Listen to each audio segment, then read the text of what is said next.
Välkommen allesammans. Mitt namn är Rickard Engberg och jag är aktieanalytiker här på Erik Bank med fokus på tech.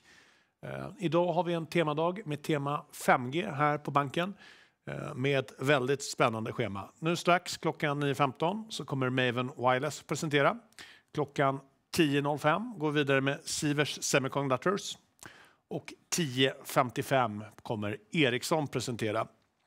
Efter lunch 12.05 så drar Ranplan Wireless igång för att följas 12.55 av Enea och dagen avslutas 13.45 med Transtema. Jag hoppas ni kommer tycka att vår temadag är intressant och att ni kommer titta på de flesta av prestationerna i alla fall. Tack så mycket. Hej!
Välkommen tillbaka. Mitt namn är Rickard Engberg och jag är aktieanalytiker här på Erik Penser Bank med fokus på tech.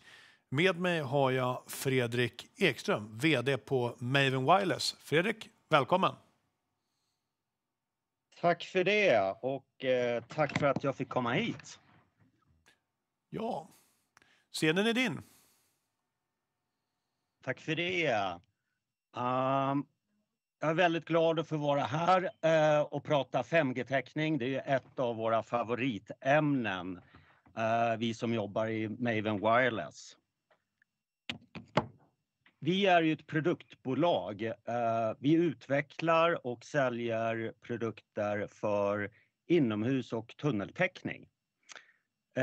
Och vi tar ju fram cellulära system, 2G, 3G, 4G, 5G-system. Men vi har även produkter för blåljusradio. Och marknaden för DAS-system, alltså distribuerade antennsystem, är en växande marknad. Den kommer uppgå till ungefär $10 miljarder 2025. Just nu så drivs ju den här marknaden mycket av 5G-utbyggnationen. Och den tar ju fart på många olika ställen nu. Det har kommit lite olika långt på olika länder. Och produkterna som vi har, det ser ni på högersidan på den här sliden. Och det är en schematisk bild på ett antal byggnader. Vi har ju då en centralenhet där operatörerna kan koppla på sig till. Och den konverterar då radiosignalerna till digital form och distribuerar dem via digital fiber till de här radioremotesen som sitter ute i byggnaden på olika våningsplan eller ute i tunnlarna där man vill ha täckning. Och det är de som distribuerar då själva radiosignalen via antenner. Och grundfinessen med de här DAS-systemen, det är att de är multioperatör. Alla operatörer kan alltså få täckning genom samma produkter.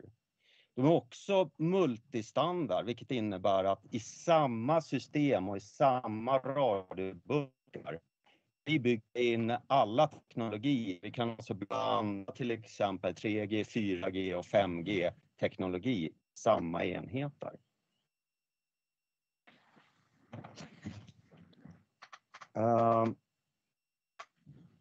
Jag grundade bolaget 2016 och med ett team med, jag ska se här om man får till tekniken.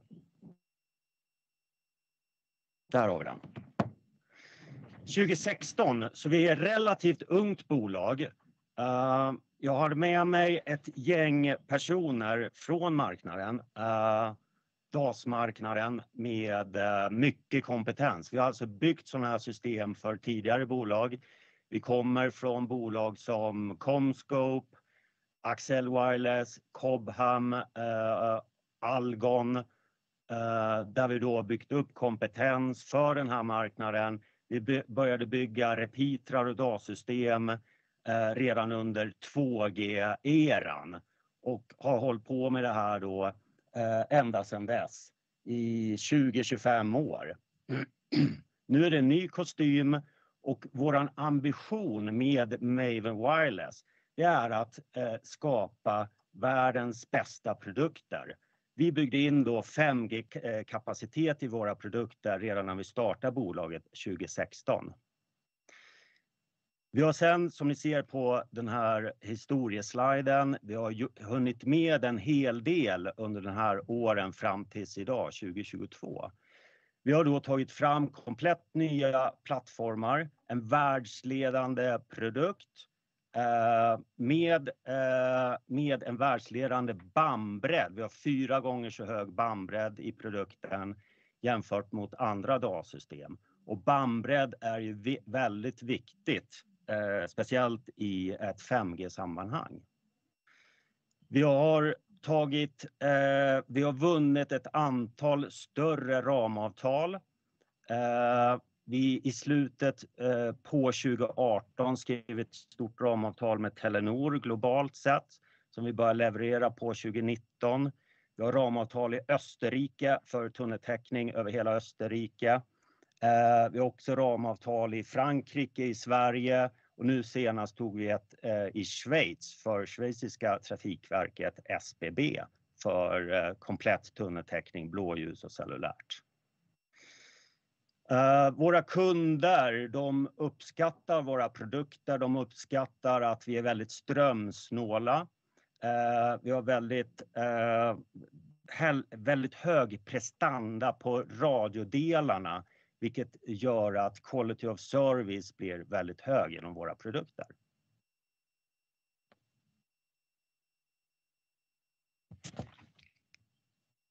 Ska vi se.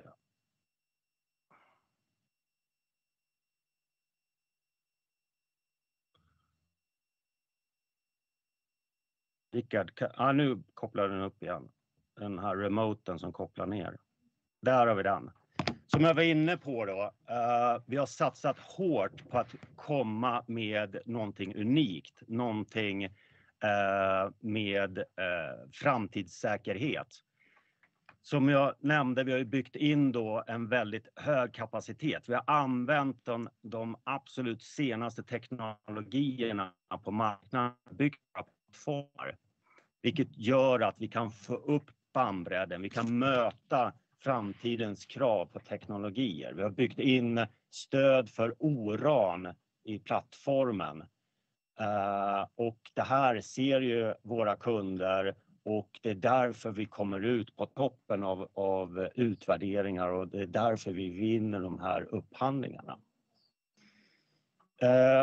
Vi har fått upp effektiviteten i de här radioenheterna. För klassiskt sett så bygger man de här med kylfläktar.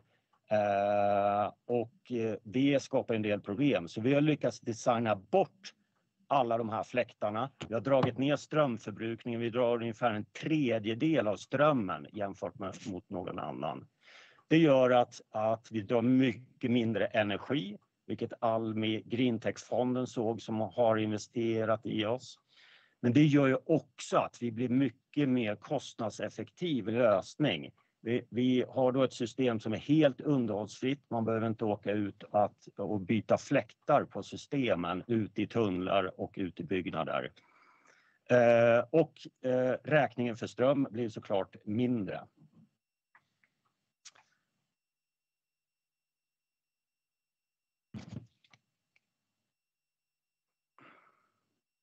Ska vi se, byta slide.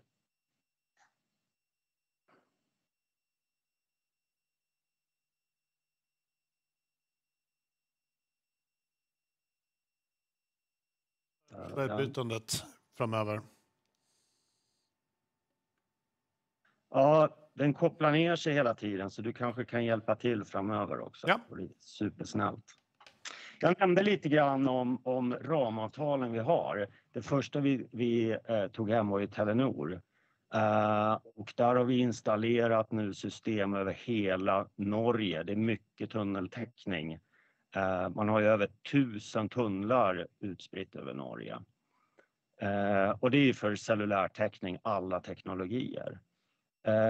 Vi har också som jag nämnde då i Sverige mycket olika blåljussystem. Österrike, senast tilldelat i Schweiz och också då täckning ut med franska järnvägen. Du kan byta där, tack Rickard. Också ett axplock här. Vi arbetar ju med partner ut i världen. Vi i Maven, kärntruppen i Maven, de anställda i Maven, vi utvecklar och säljer produkterna. Vi har inte personal utspridda över världen som installerar systemen, utan det gör vi med ett partnernätverk som då installerar systemen, driftsätter dem för slutkunderna som då klassiskt är operatörerna. Så här ser ni ett axplock. Vi säljer ut över Europa, i Mellanöstern, i Asien och Australien. Om du byter slide där, tack.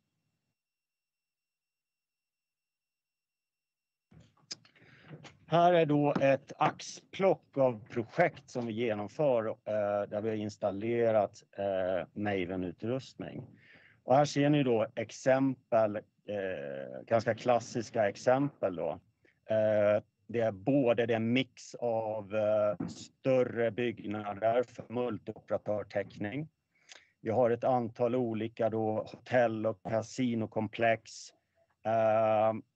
Både i Filippinerna ett antal, Sun Valley Resort, New Star, Filippinerna.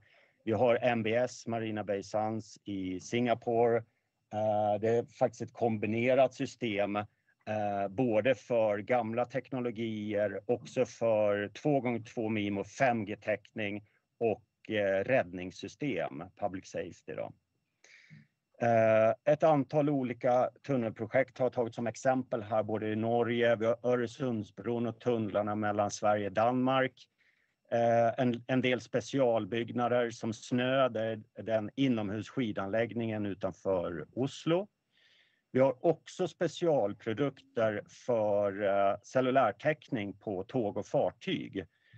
Så vi har gjort en hel del projekt både i Polen, i Norge för tågtäckning, och vi har också installerat täckning på alla fartygen för Hurtigruten. Om du byter slide, tack. Jag nämnde kort då hur vi har organiserat oss. De här röda trianglarna representerar då kärntruppen av Maven-anställda. Det är var vi har expanderat ut i de olika länderna. Och här, med den här organisationen så täcker vi ju Europa, Mellanöstern, Afrika, Sydostasien och Australien. Det som har hänt nu under slutet på förra året är att vi har etablerat ett dotterbolag, Delaware-bolag i USA, och anställt den första ansvarig person i Kalifornien. Så just nu pågår vår affärsutveckling för den amerikanska marknaden. Och det är mycket intressant, och från ett 5G-perspektiv så tillkommer ju andra typer av frekvenser. Där är ju då millimetervåg en viktig komponent för 5G, vilket jag kommer återkomma till. Om du byter slide igen, tack. Vi är ju noterade på Nasdaq First North sedan mitten på förra året. Vi lanserade bolaget där 10 juni med en öppningskurs på 13 kronor. Och vi har haft en ganska bra utveckling under 2021. Om du byter slide. Så lite mer detaljer om 5G då. Om vi bara tittar historiskt sett på utvecklingen av de här teknologierna, så ser man ju då att det är ungefär 10 års hopp mellan generationerna, ända tillbaka till 1G, 2G. GSM började ju komma 1990, utbyggnation av det. 10 år senare hittar vi 3G. Revolutionerande då med mobildata, vilket också blev genombrottet för Apple och iPhone, som också förstod hur man kunde få internet i telefonen. Hastigheterna var ju imponerande då, kanske inte så imponerande idag. Hittar man en 3G-logga på sin telefon så blir man kanske snarare arg idag. År 2000 blev man ganska glad. 2010, 10 år senare, var det 4G, och 2020 då var det kick-off för 5G och utbyggnation av 5G.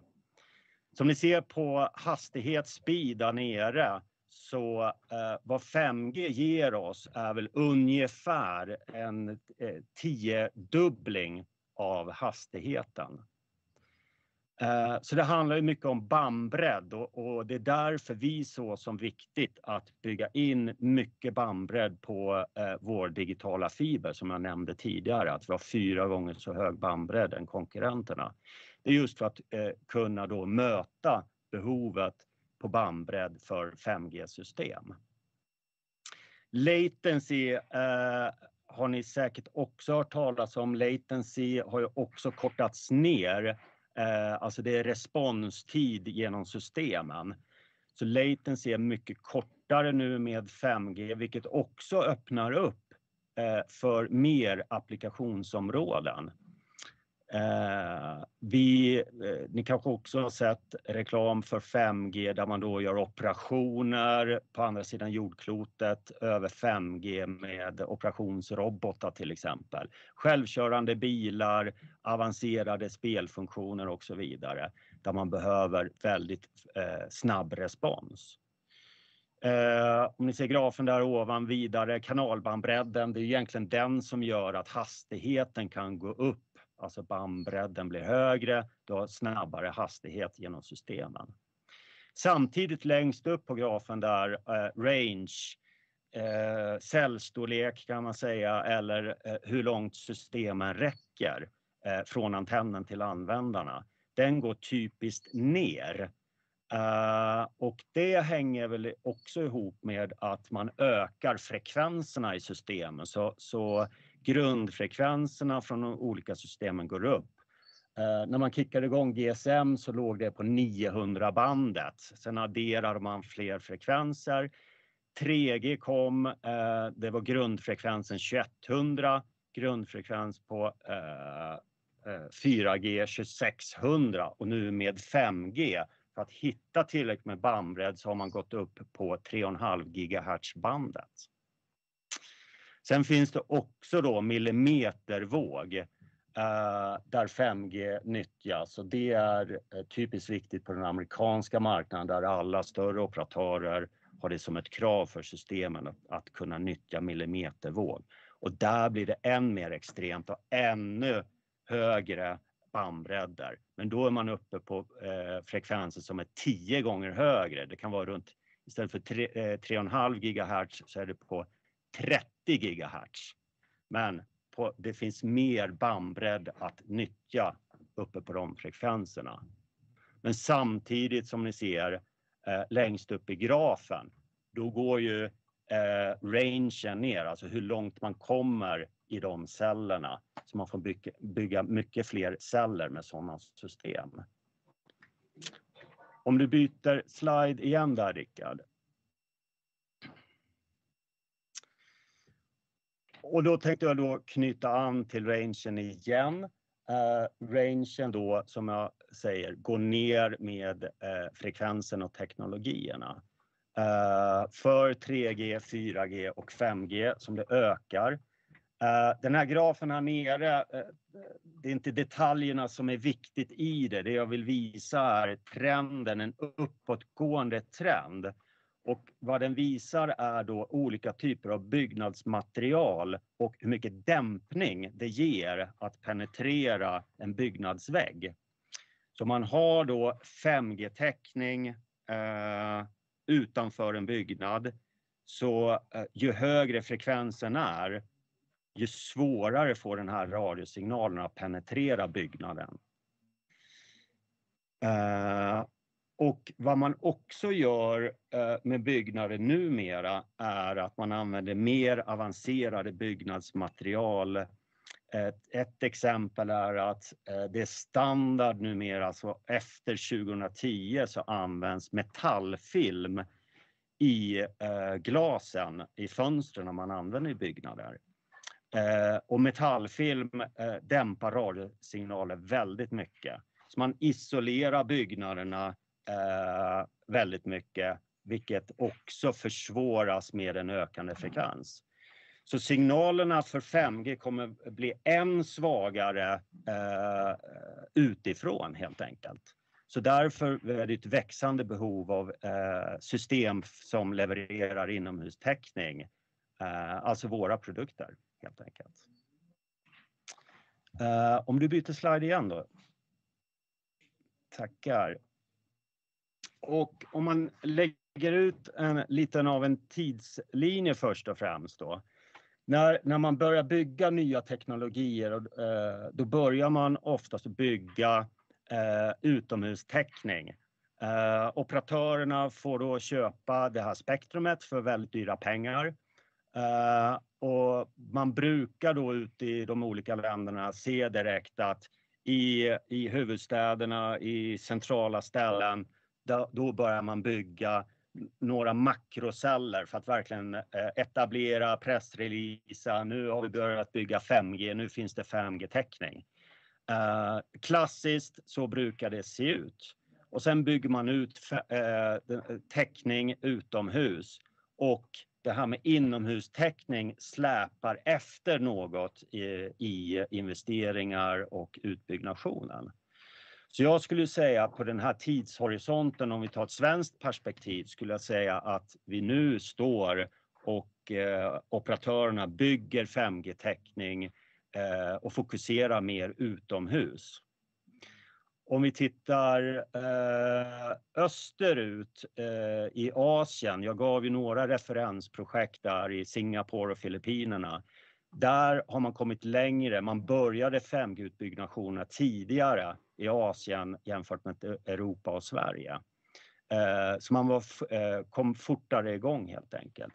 Där har man utomhustäckning etablerat mångt och mycket och nu håller man på med 5G-system för inomhus. Typiskt sådana som jag visade, större multioperatör, hotellkomplex, större venues, casinos och så vidare. Så här ligger man före då i Asien. Och vi ser ju marknaden egentligen när man då mappar behovet på marknaden för 5G-täckning, så ser vi det som egentligen två olika scenarier.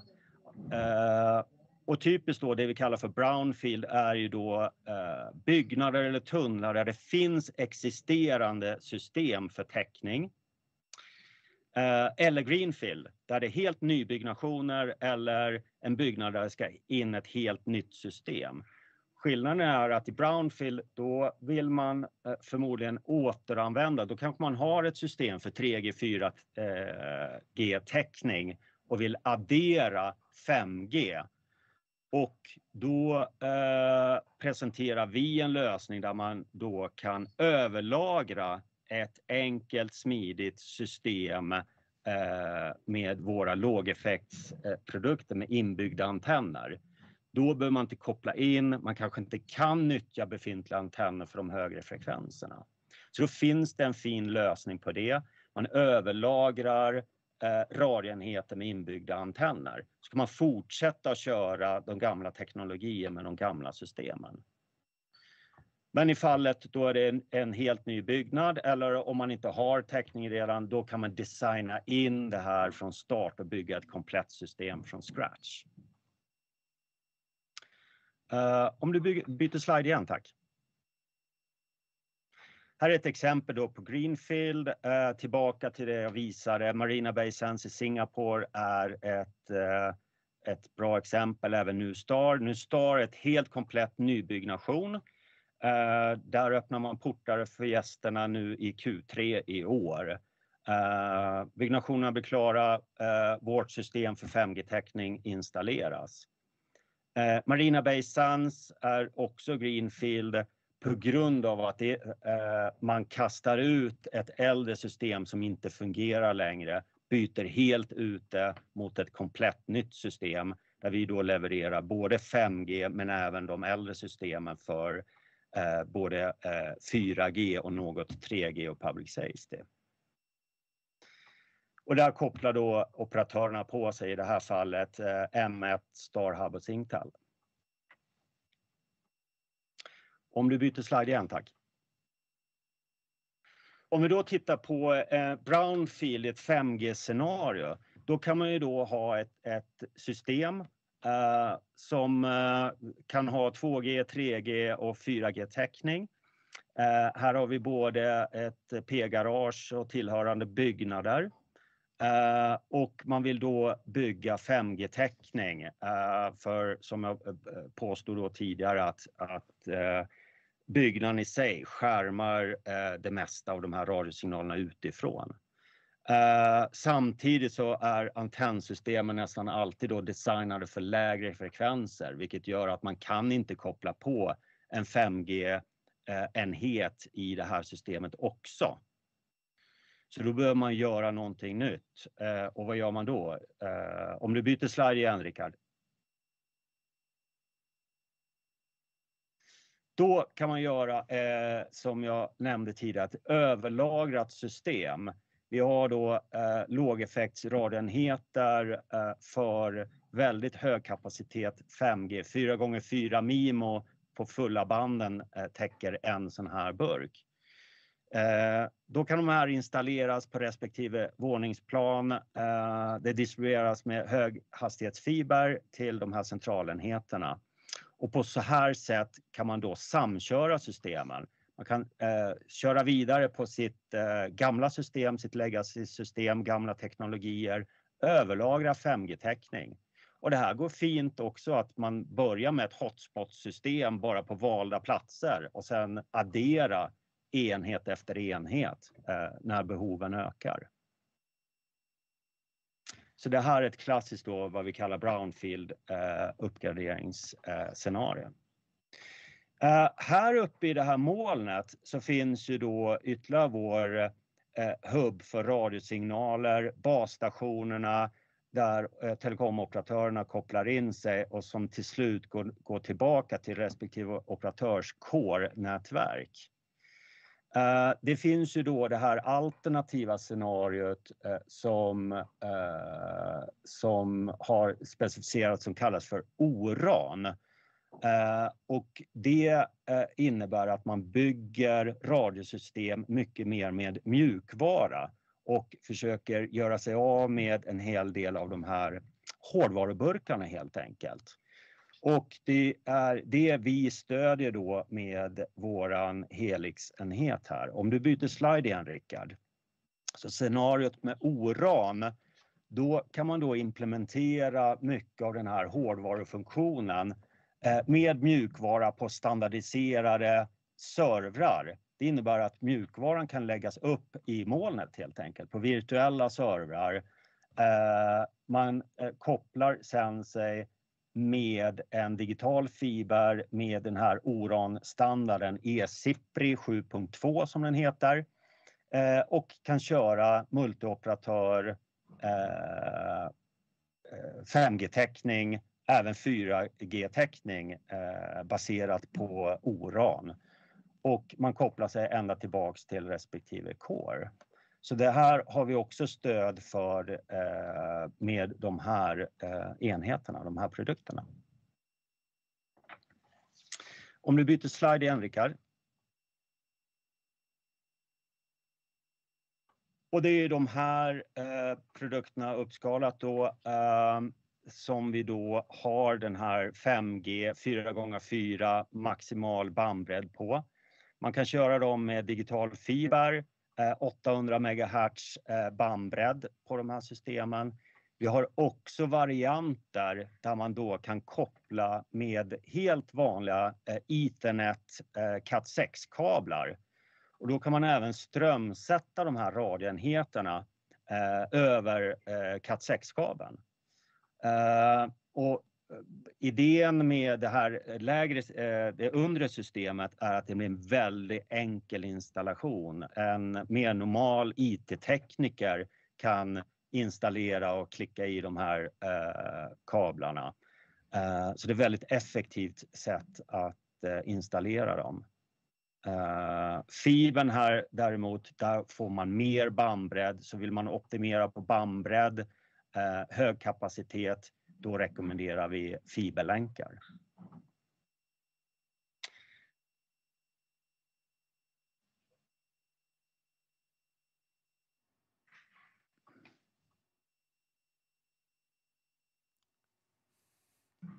Ja, var det något mer?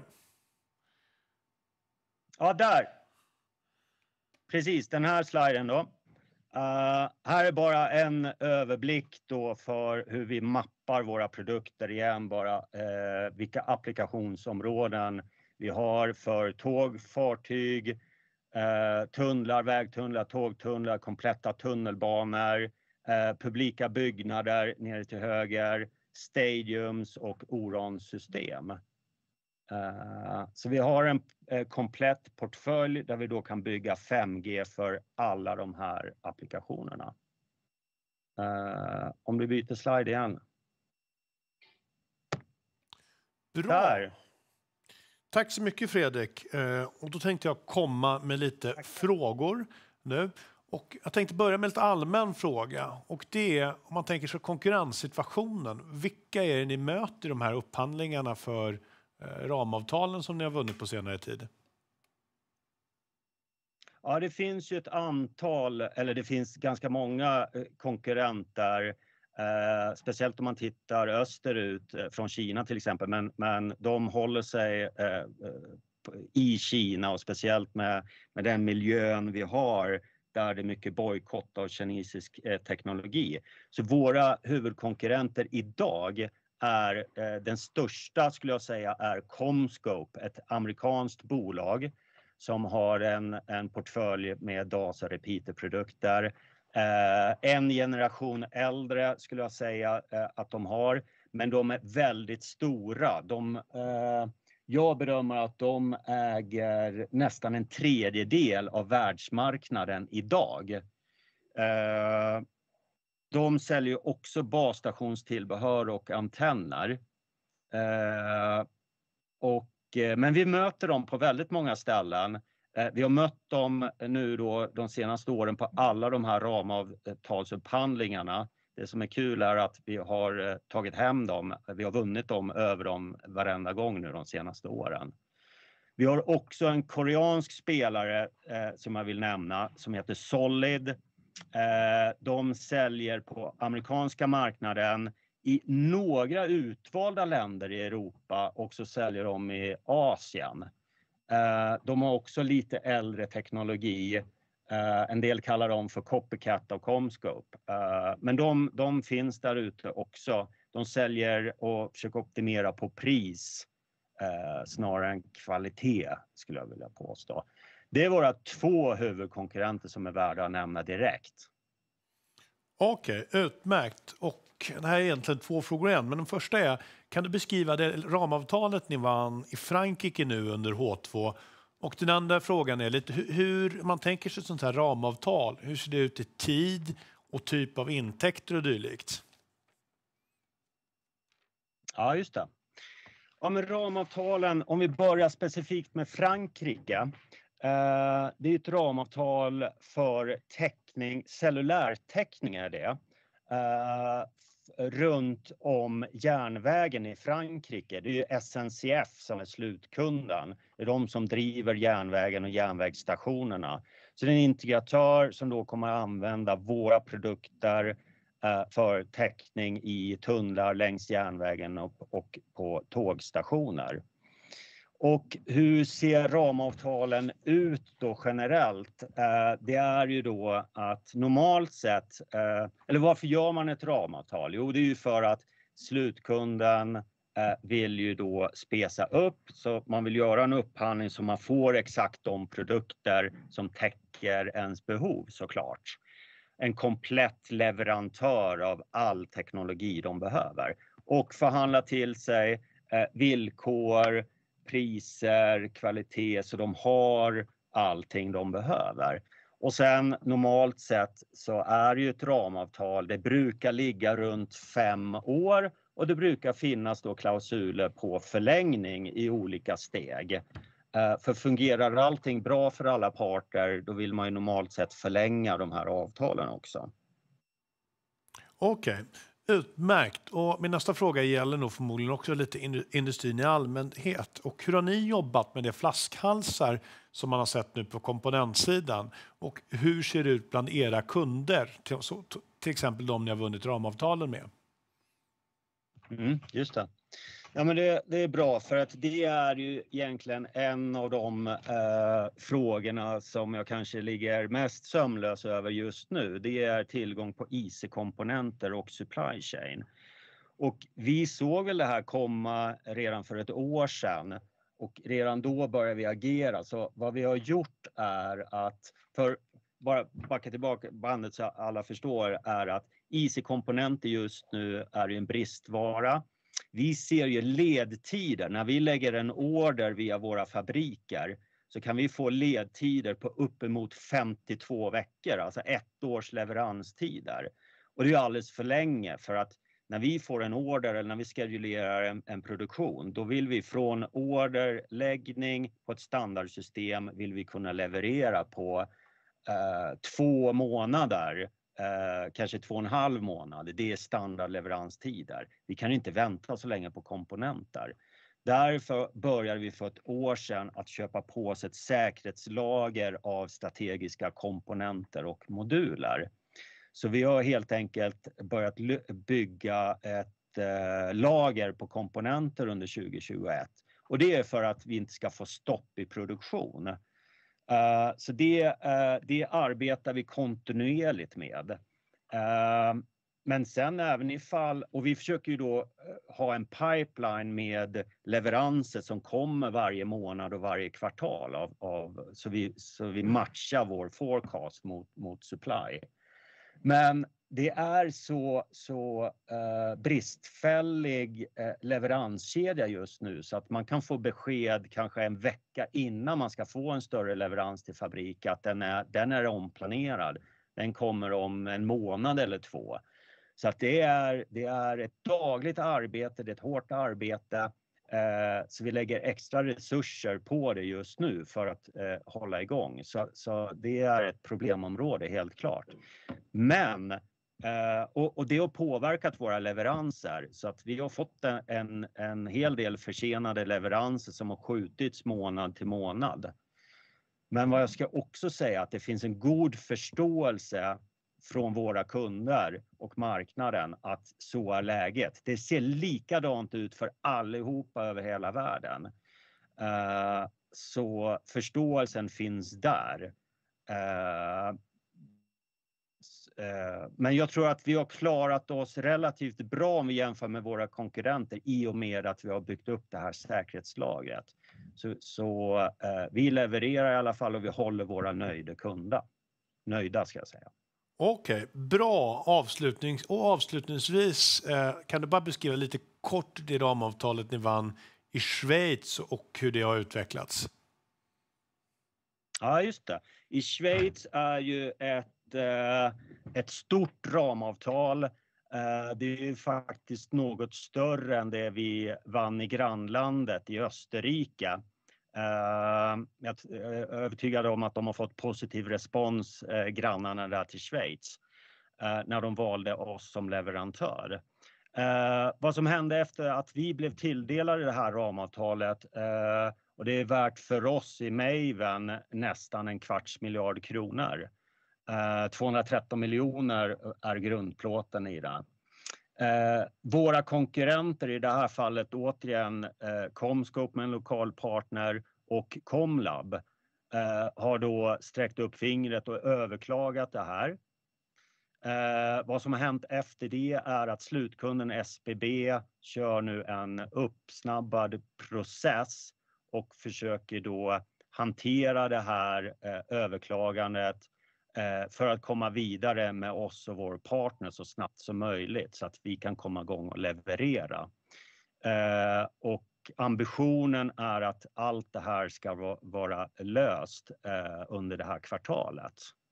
Det finns en risk att man vill göra mer djupdykningar i det, vilket då kan få processen att gå ända fram till sommaren. Okay. Men ingen risk för folkomröstning? Ingen risk för folkomröstning i det här fallet. Bra. Ja, det stämmer. Fredrik, jag tackar dig att du tog dig tid att ställa upp här på Erik Penser Banks 5G-dag. Och jag tackar alla lyssnare och tittare som varit här. Tack.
Hej och välkommen till Penser Bank och vår temadag för 5G.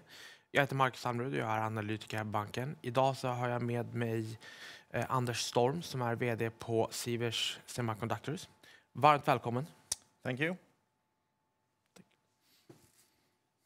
Good morning. My name is Anders Storm. I'm the Group CEO of Sivers, and I'm going to tell you a little bit about focus on 5G and, of course, start with an intro to the company.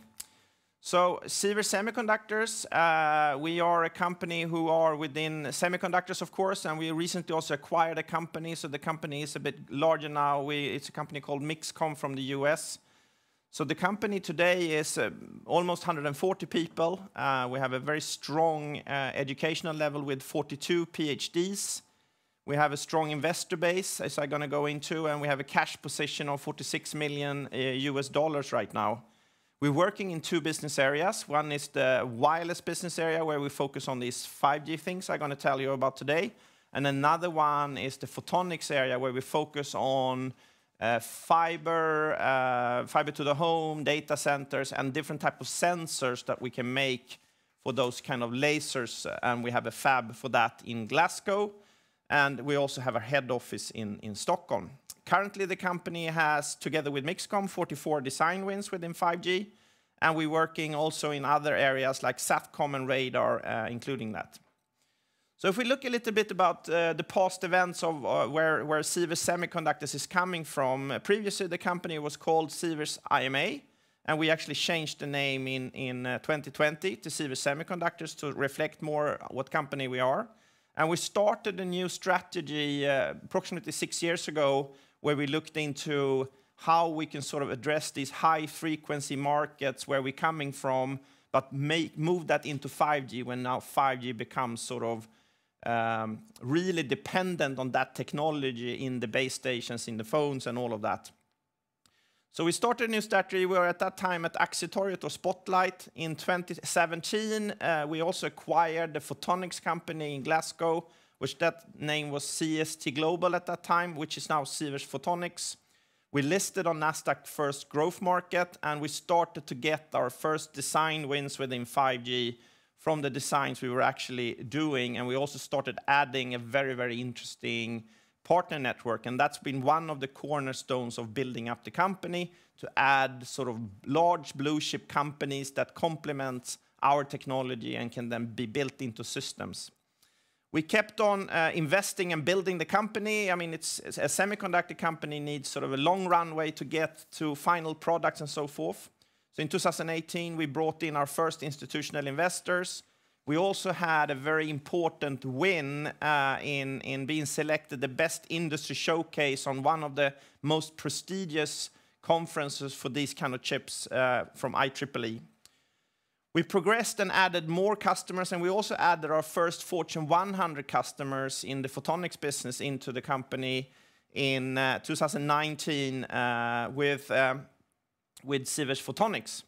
We accelerated the customer acceleration, and we grow like the number of design wins to 21 in 2020.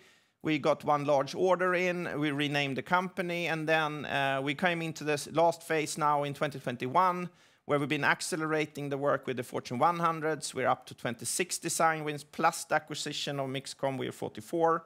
And we also listed on Nasdaq main list in June. So a lot of things have gone in to build the company, and we had something like 20,000 shareholders in Sweden in 2021, and we also 20% of the ownership are now large institutions. And as you can see here, this is sort of the current shareholder list without acquisition, which we expect to close within sort of a week. So some of the larger ones in Swedbank Robur New Technology, AMF Small Cap Fund, Third AP Fund, and so forth, which is part of the shareholders, together with some larger shareholders that was in the company from the beginning. So what are we doing then? Yeah, we are focusing on 5G technology. We're taking sort of silicon into chips, and we're making the chips, and then the chips and the antennas becomes a module, which is then used in different kinds of applications. everything to what we call fixed wireless access, where you can get broadband into the home. You can have base stations and mobile phones, of course, connecting. You can have mesh mobile networks where you build out like we've done in London, for example, around Trafalgar Square. You can connect trains with track-to-train applications, which I'm going to tell you about, where we use the 5G. You have vehicles and transportation in general, and that's where we have all the 44 design wins for 5G today. So what is really 5G? Yeah, it's the 5th generation mobile network, and the promise of 1 gigabit speeds in the networks, and also very low latency, the time it takes from sending one thing to the other side, which is very important for many new applications, and also specifically maybe cars and autonomous driving and all of those things. 5G comes in sort of 3 different forms. One is sort of the low-band 5G, which is on a very low frequency. We have the mid-band, which is up to 6 gigahertz, and we have the high bands where Sivers is working on the 24 gigahertz and upwards.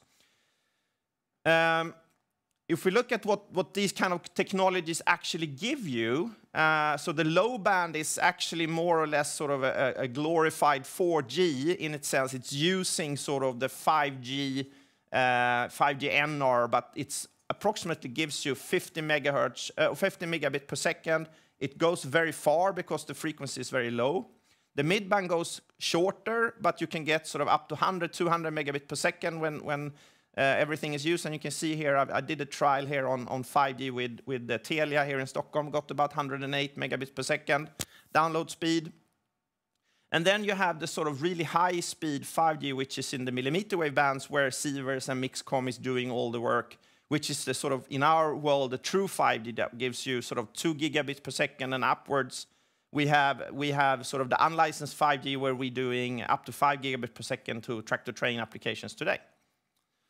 So why is this performance so different between all of these things? So the sort of low band and mid band spectrum is really cramped into very, very small channels, the current spectrum, so to speak, but also you have then the wider channels of the millimeter wave spectrum for 5G, where you really, it's the amount of bandwidth you can use that gets you the actual speed in the network.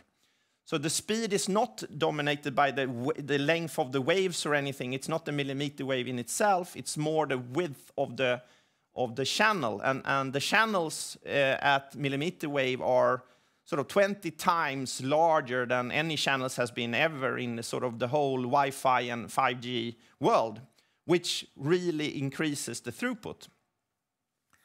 What is the status then? Yeah, so a lot of the 5G you hear about, specifically in Europe, all is sort of this majority of sub-6 gigahertz 5G or mid-band 5G, as we have here in Sweden, and you get 100 megabits per second. In the US, they have started with what they call the sort of broadband 5G, and that is sort of 28 gigahertz, and they get, 1 to 2 gigabit per second. You can see now during Super Bowl, they tested 2 gigabits per second in the stadium, for example. So the rollouts are quite different in the world right now, and the millimeter wave frequencies are now coming more and more where we are working in that sense. And the US is first. Asia is like China's going to happen in 2023. And then we have the other things in Europe coming after that as well. However, the unlicensed 5G frequencies are already used in Europe, and we have at least 6, 7 different deployments already here, from everything from track-to-train, fixed wireless access, or to mesh networks as well, but it's a very early stage with some customers. So if we look at the product offering we have everything then from the beamformers in 5G, which is actually the ones who decide how you send the signal in the air. And then we also have SATCOM, which is sort of not in 5G, of course, but it's a complement to 5G for more rural applications. We have what's called repeaters with the acquisition from Mixcom. This is actually taking the base station, and you take the signal and increase the signal and move it around corners, and you do certain things with it. And these repeaters are so much cheaper than the sort of base stations that you build out. And they are going to be a very important piece of the network that's going to be built out.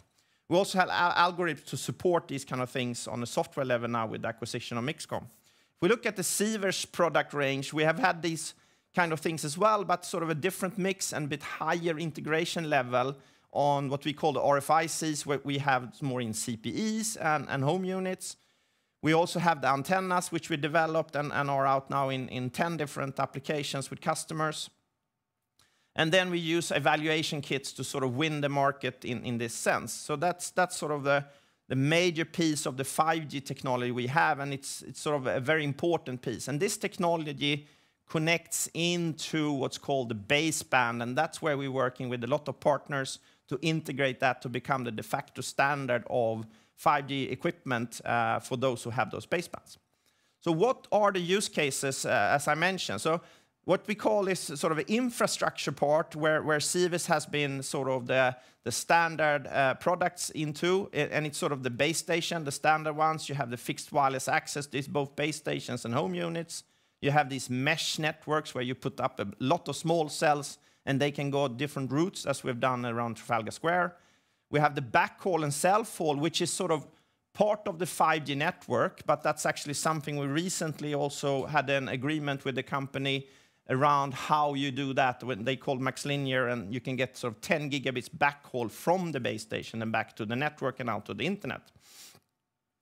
Another thing is, of course, the things you do in transportation, how you connect buses and cars, as we've done in Japan, the trains in the UK, and then you have Industry 4.0, where we're just scratching the surface, where you really need the low latency and the high bandwidth in some applications, which we're also working on and have some design wins in that has not come to the market yet. So the complete offering that we have now, and which is really important, that's all the way from the devices. We recently had a press release with Cremo, who has an antenna in package display and a sort of USB type of dongles. We're getting into consumer electronics that way. Currently we are in sort of more in the dongle stuff. Base stations, of course, as I mentioned, you have the home units and the CPEs and the hotspot and the repeater. So all of that's going to be part of the licensed 5G. In the iLicense band, we're doing some of that as well, but also using backhaul, transportations, you can do radars, you can do fixed wireless access in certain things. So all of these things 5G is a very broad term, and you can actually use it in many different ways. And then you also use the different frequencies in different ways. But all of these I mentioned here will be used for using millimeter wave, and there our technology is. And how do we get in and win these different deals and work in the ecosystem? One thing is to have a broad network of partners. And we have built up a very, very strong network now within, for example, the baseband modems. We have other systems here as well, and you can see also that some of the photonics guys. But for example, IDT Renesas, which has the baseband, the rapid wave baseband in the unlicensed spectrum. We've been working with them now for 5 years, and most of our design wins in Sivers comes from a partnership with them. We've also been working with NXP now to integrate that with the latest technology, as we talked about. MaxLinear, just a week ago, we had a press release with them for the point-to-point links. Mixcom brings in both Xilinx, which they're using in the repeaters, and SiTune, another baseband company, and so forth. So all of those things are we trying to tie together into a really, really interesting offer where we can sort of have pre-integrated products with these large partners. And this is a little bit about the press release we had on backhaul for 5G networks. And what is really key here is you get the 10 gigabits per second, because if you're going to have 1 gigabit or a C-band station with 100 megabits and 200 users, you need to put that data back into the system somehow from the base station. So these kind of backhaul networks with the 10 gigabit per second unlicensed spectrum with this solution we have going to be quite important. And we already have a customer now working on these things to bring these into the mesh networks and give the backhaul. We also have 10 design wins now that is sort of have ready products. We got an order actually in 3rd of January for $2.1 million for sort of the first kind of volume order, I would say, from one of the customer 8 devices, who in turn has a customer then in the US. We have Adtran, Fujikura, and Cambio Network, which are sort of tier 2 type of customers. We also have a tier 1 customer type now that we have a design win, but they're not hardware yet, via the Mixcom acquisition. So all of these different technologies you can see here. Blue Wireless, for example, they are using their technology to connect trains and military equipment. But give you some flavor digging down to these companies. This is what you can see up now around Trafalgar Square. This is sort of a mesh network node, which you can use for both sending data back and forth from Wi-Fi and mesh spots. But you can also, as you see in the white picture there, you can have a unit on the wall somewhere, as they have in Soho, and they do a fixed wireless access on gigabit speeds. And this box here can handle 360 degrees and also handle 4.6 gigabit per second per of those sectors. So there's 4 sectors. There's a lot of capacity in one of those boxes. If we look at Fujikura in Japan, which we also now signed a supply agreement last year, they have sort of solutions that they've been testing with transportation, so automotive buses or autonomous buses, I would say, have actually used this in Japan to use the really low latency to drive these buses around. They also have a product for a CPE solution, and this is what we're hoping to see now getting into the market. Another company is EVO Rail, who has actually implemented this solution. Unfortunately, we have the pandemic out and nobody is going by trains. It's down to 10% of their capacity recently, so they have moved forward with the implementation decisions, but there's going to be one maybe late March about what they're going to do next in the UK. They have always talked about building out the first between London and Glasgow, for example. And here you actually get a base station every 500 meters or 1 kilometer between, and you have a thing on the roof, an antenna on the roof, where you then have Wi-Fi inside the train. And you can actually get then 2 gigabits per second in the back of the train and in the front of the train from 2 different base stations. So you can have a shared peak of like 4 gigabits per second. And here we actually have a latency that is 10 times lower than the target for 5G. So this is really exciting, and the only system in the world actually that can handle this. So we're really happy to be part of this project in that sense. Another completely different solution is actually this from Airvine they call Wave Tunnel, where they're actually using this to replace cables in the wall. Most cables today have the 100 megabit per second type of things, and everybody wants gigabit per second in the cabling from also in the house, of course, or in the office. So what Airvine is talking about is that there are 5 million buildings in the US that needs to change cables. So then they can use our technology to blast this thing through walls and get the gigabit speeds. So here is the example on the recent application, or the recent order we got for $2.1 million here the 3rd of January. Here you can see on the right-hand side the antenna and the module with the baseband from IDT that 8 Devices had developed and now are selling into a wireless internet service provider in the US. This is a really exciting project that we're part of. Here is another one, the tier 1 major telco that we get via Mixcom, and they are building a base station, and they're then going to use, you're going to see this really small. You can use one of these, of course. It's a 39 gigahertz array with 4 chipsets on, but you can also use these things in these larger arrays, and you can build them together. So you use 12 of those, and then you get sort of a last in. So the first prototype order was received recently on that. To give you some understanding why we sort of purchased Mixcom is to show this comparison between us and a competitor in the US. So the array on the left-hand side actually gets sort of the state-of-the-art base station output power of a 60 dBm from the phased array module, and we're only using 12 of these small, and that gives us an array of about 100 Paus. Our competitor who's developed a similar thing, they get the same power with 300 Paus, so they're going to have 3 times more RF ways and also chipsets to actually achieve what we can achieve with Mixcom's technology, which is sort of fantastic. So that's why we're so keen on this technology. Also, another thing that Mixcom had developed and are working on with one of the largest MSOs in the US, that's a 50 billion revenue Nasdaq company, and they already invested heavily in the first trial that was done together with Xilinx in the US in Q4, and we're now entering the second phase of that project. So that is actually with these 39 gigahertz antenna in packages inside, 4 of them on each direction, and then we can actually have these kind of repeaters that they can put out so they can reduce cost and reach everywhere with this. So if you look at why is it millimeter wave is so important on top of, you know, that it actually has all of these high speeds. So one very important thing is that the array and the size of the chip and the antenna is exponentially sort of smaller with the higher frequency. So if you look at this antenna here, for example, you see very, very small patches, and there are 16 of them on here, and you can see the picture on there, how small it is, 15 times 50 millimeter. On the left-hand side, you can see an array for a 2 gigahertz system, which is so much larger and, of course, so much more expensive, as well as the bandwidth is much smaller there.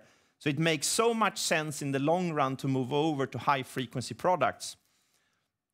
So this is sort of the fundamental background to why technology is going to be used as well and need to be used, both the bandwidth that is up there and also the size and the cost, which is reducing. And you can also then reduce power and all those things as well. So what are we doing here in the future to sort of really address this market? When I was here on the last 5G theme day, we actually launched from the Sivers side this new product that is on the way out, which is really interesting, and we will talk more about that now in the Mobile World Congress. And also, Mixcom recently launched this antenna in package solution that's been developed together with Global Foundries, which is now also a shareholder of Sivers. So these are very important aspects of the next generation. So here we have RFICs, we have beamformers, and we have antenna in package solutions that will be our 5G future in the licensed bands. To sort of finish off in a bit here, of course, there's coming something after 5G as well, and it's going to be called 6G. However, it's going to be quite further in the future, sometime around 2030. Spectrum, however, just because of the two things I talked about, the bandwidth is going to go up, and they want it smaller and cheaper. So the spectrum is going to be even higher up, 95 gigahertz and upwards. 140 gigahertz are some sort of projects working on right now out there for prototyping. And they're going to go down to the 1 microsecond latency.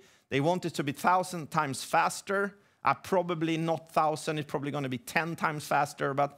And they want sort of the millisecond latency here as well.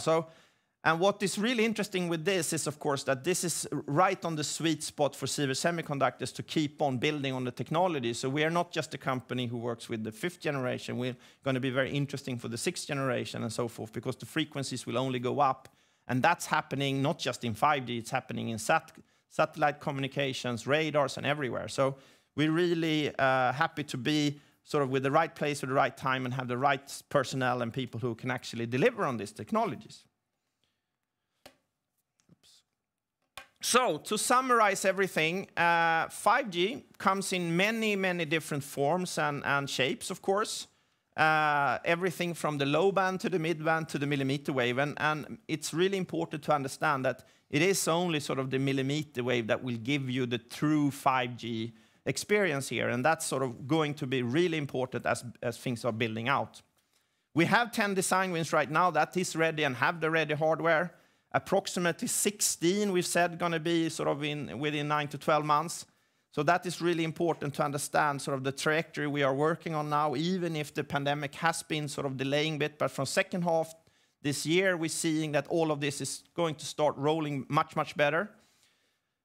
And there are many different use cases. It's not just about connecting your mobile phone, even if we're going to be closer to that now, but all of those different use cases where you have broadband to the home, connected cars, trains, Industry 4.0, and all of those things. We are going to address that, and repeaters and all of those things. So I think we're in a very good position to be part of this market, and we're already showing that we are really the biggest challenger below sort of the large vendors like Qualcomm and ADI and so forth. 6G in 2023, it will be very, very important for millimeter wave as well.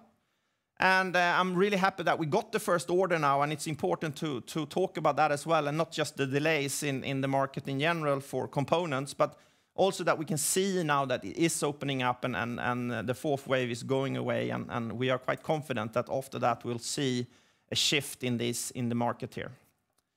So that is basically what I had. Thank you so much. Right. Thank you very much, Anders, and thank you for a very interesting presentation. Let me start maybe a bit broad to talk about 5G in general. I'm just curious about the drivers of 5G, because we come from a 4G network, and it was longer ago than you sense, but it was a while ago since it came. But if I remember right, if we look at like previous drivers of memory, and the whole like development has been driven by sort of like consumer factors like Netflix, and has kind of dominated the space. And I think as we move over to 5G, it's going to be different drivers. Let's talk a little bit about those drivers and what's going to drive the need to like kind of go up. Because there's going to be more factors, I guess, like autonomous driving, like Industry 4.0 and stuff like that. Of course. I mean, I think if you look at the Ericsson sort of mobility report, it's still sort of video and you know, real-time video, Ultra HD, and all of those things that are driving it right now.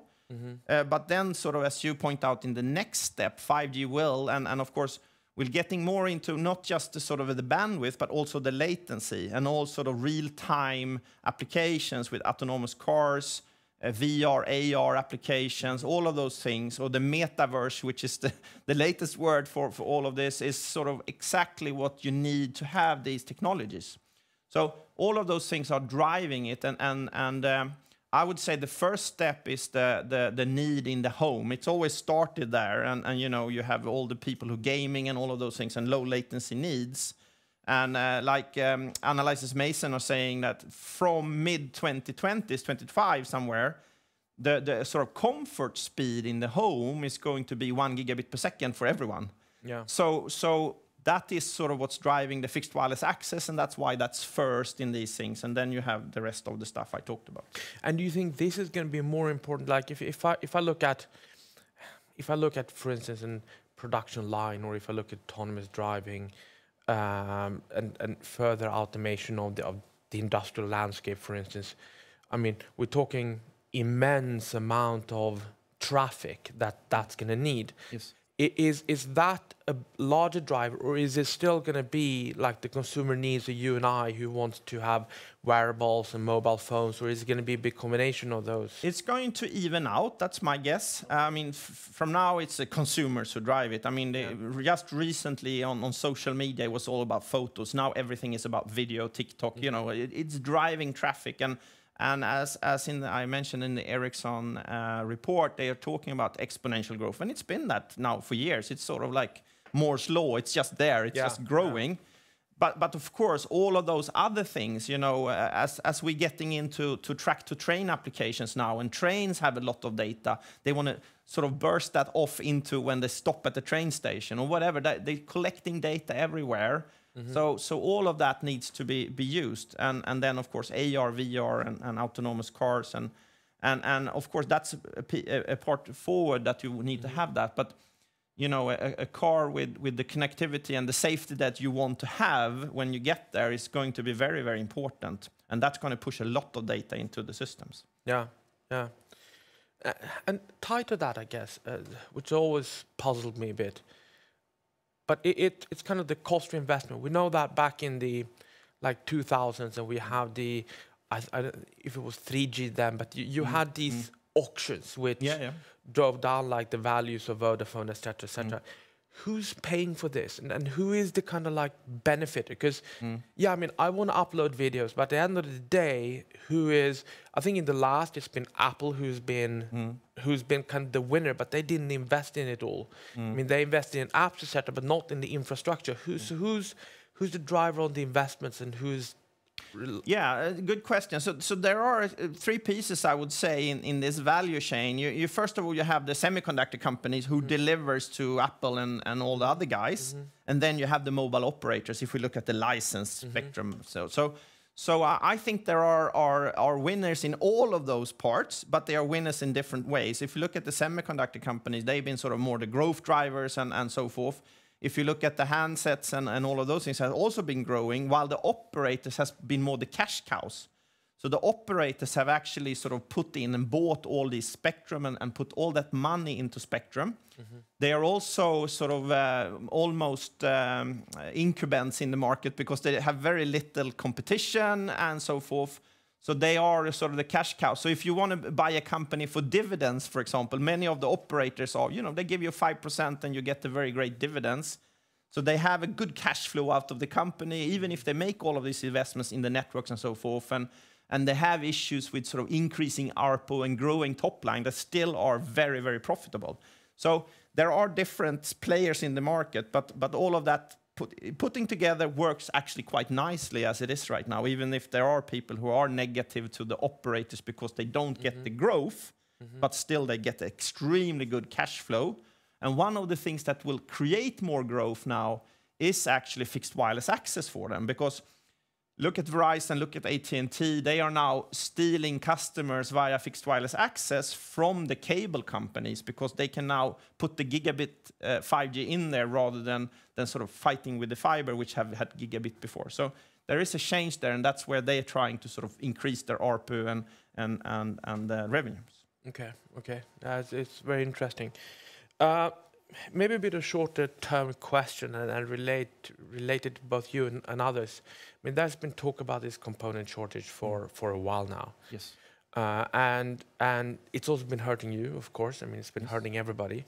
But you're kind of in the sweet spot, but it's the wrong word. But you see what I mean in terms of this exposure, because it's been on the electronic side and it's been on the chip side. Yes. Is it the chip side which is the main has been the main problem for you, or is it broader than that?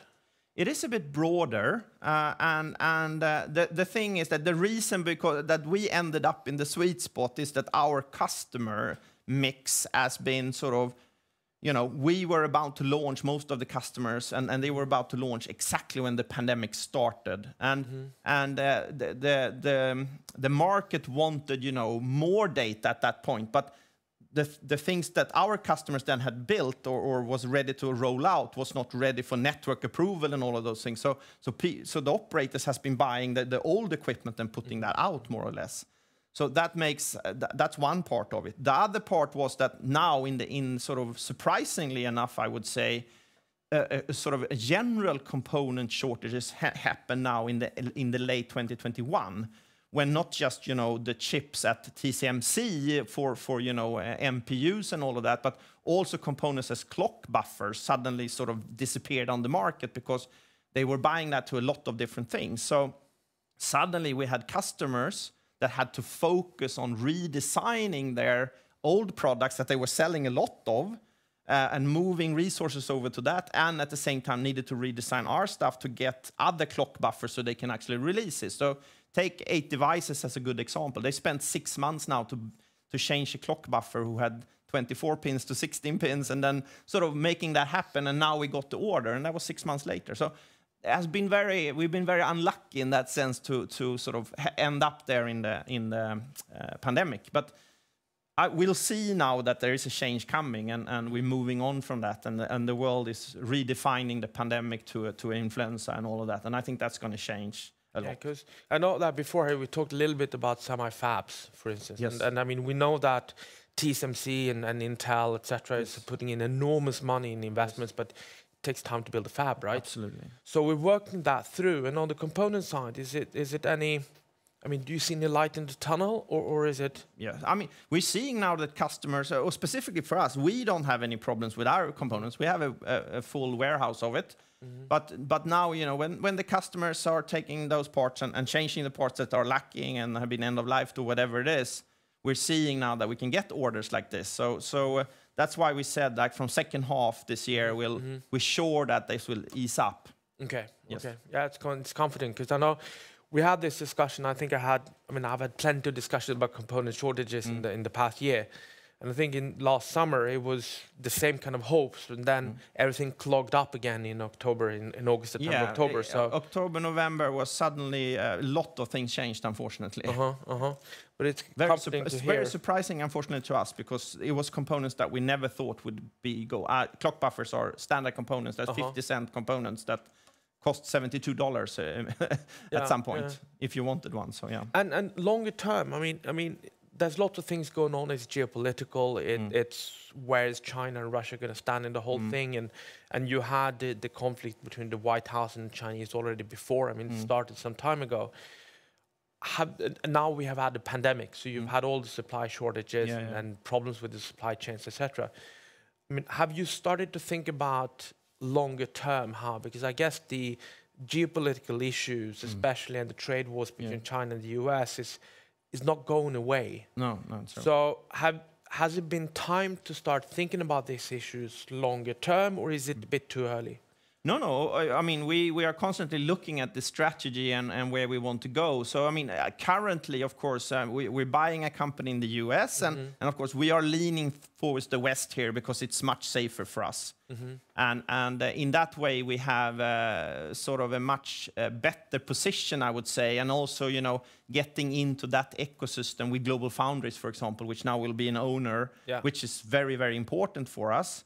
And we have great meetings 2 weeks ago when I was in the US with all the management there. So, I mean, we are sort of strategically moving our focus into the West rather than into Asia, even if we can keep on selling in there and so forth. But we don't want to sort of end up sitting on that value chain if this keeps on going on. So we've already made that decision and working in a different direction. And I guess it's, I mean, you being a European company, even though it's a global value chain, etc. But I think Von Leyen was talking about the other day about Europe being 20 or 25% self-sufficient in chip manufacturing. Those kind of investment streams surely going to benefit you. Absolutely, and I mean, in the photonics business, we have our own fab in the UK even. So I mean, and that's a really sort of good thing now. And we're quite excited to hear about the European Union going out with 48 billion euros now to sort of create this chip industry. So there is coming good things out of the pandemic and the understanding of creating own value chains and stuff. And I think we don't know yet, but that could be a really good thing if we can get part of that money into our fab in Glasgow on the photonics side, which is, I mean, from 5G, the only other hotter area in the world is photonics or silicon photonics right now. So that's really interesting for us. All right, super interesting. Just a quick question about your recent acquisition. So talk a little bit about that. We mentioned it here, but where do you see, I mean, what will we see? Should we expect anything near term? What kind of synergies are you expecting? Are more on the sell side or on the cost side? Well, on both sides, but mostly on the sell side, I would say. I mean, Mixcom have been really efficient on winning customers lately, bringing in interesting customers like the Satcom, the Tier 1 customer, the repeater, and also being sort of connected into the US ecosystem and market. They have a really good connection. So take Professor Harish, who has been sort of one of the founders. He's been working out of Columbia University, and all technology guys coming there and talking. And Sivers has been delivering evaluation kits there for years. So we have had a full good relationship. So all of those things that brings in the closeness to Global Foundries, the closeness to the US markets, no customers, it's a lot of things. And then, of course, we're going to get synergies on the cost side as well, bringing all of these things together. But they are not huge, but they're going to be some money, like maybe 10 million less in cost and so forth. But it's still something. Okay, and then finally, I guess you got a lot of large orders in photonics. Yes. So what is the timeline for these, and when should we expect to see a shift change in production and then sales? So it's a good question, and we have sort of, you know, we got $12 million in orders from one of the Fortune 100s, and we're going to keep on getting sort of that kind of level orders, I think, for some time now. And we are working on getting from, you know, the development phase into the volume phase. But it's been very difficult also on that side to know exactly what is what during the pandemic, or how quickly can things go, and they are not always open about everything else that's happening around this sensor for this consumer product. So I mean, we're hoping as soon as possible, and we want it to happen as soon as possible. But it's a bit hard to say, but we feel very confident. We're still working on the project, and we assume more orders going to come and so forth during the year. So we are in a very good place, and we delivered good things there. Okay. Well, excellent. It's super interesting topic. We could stand here all day talking about 5G, but I think our time is out. So thank you very much for coming here to discuss with us. Thank you. And thank you for Great listening. to be here.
Hej och välkommen till Penser Bank. Jag heter Marcus Almrud och är analytiker här på banken.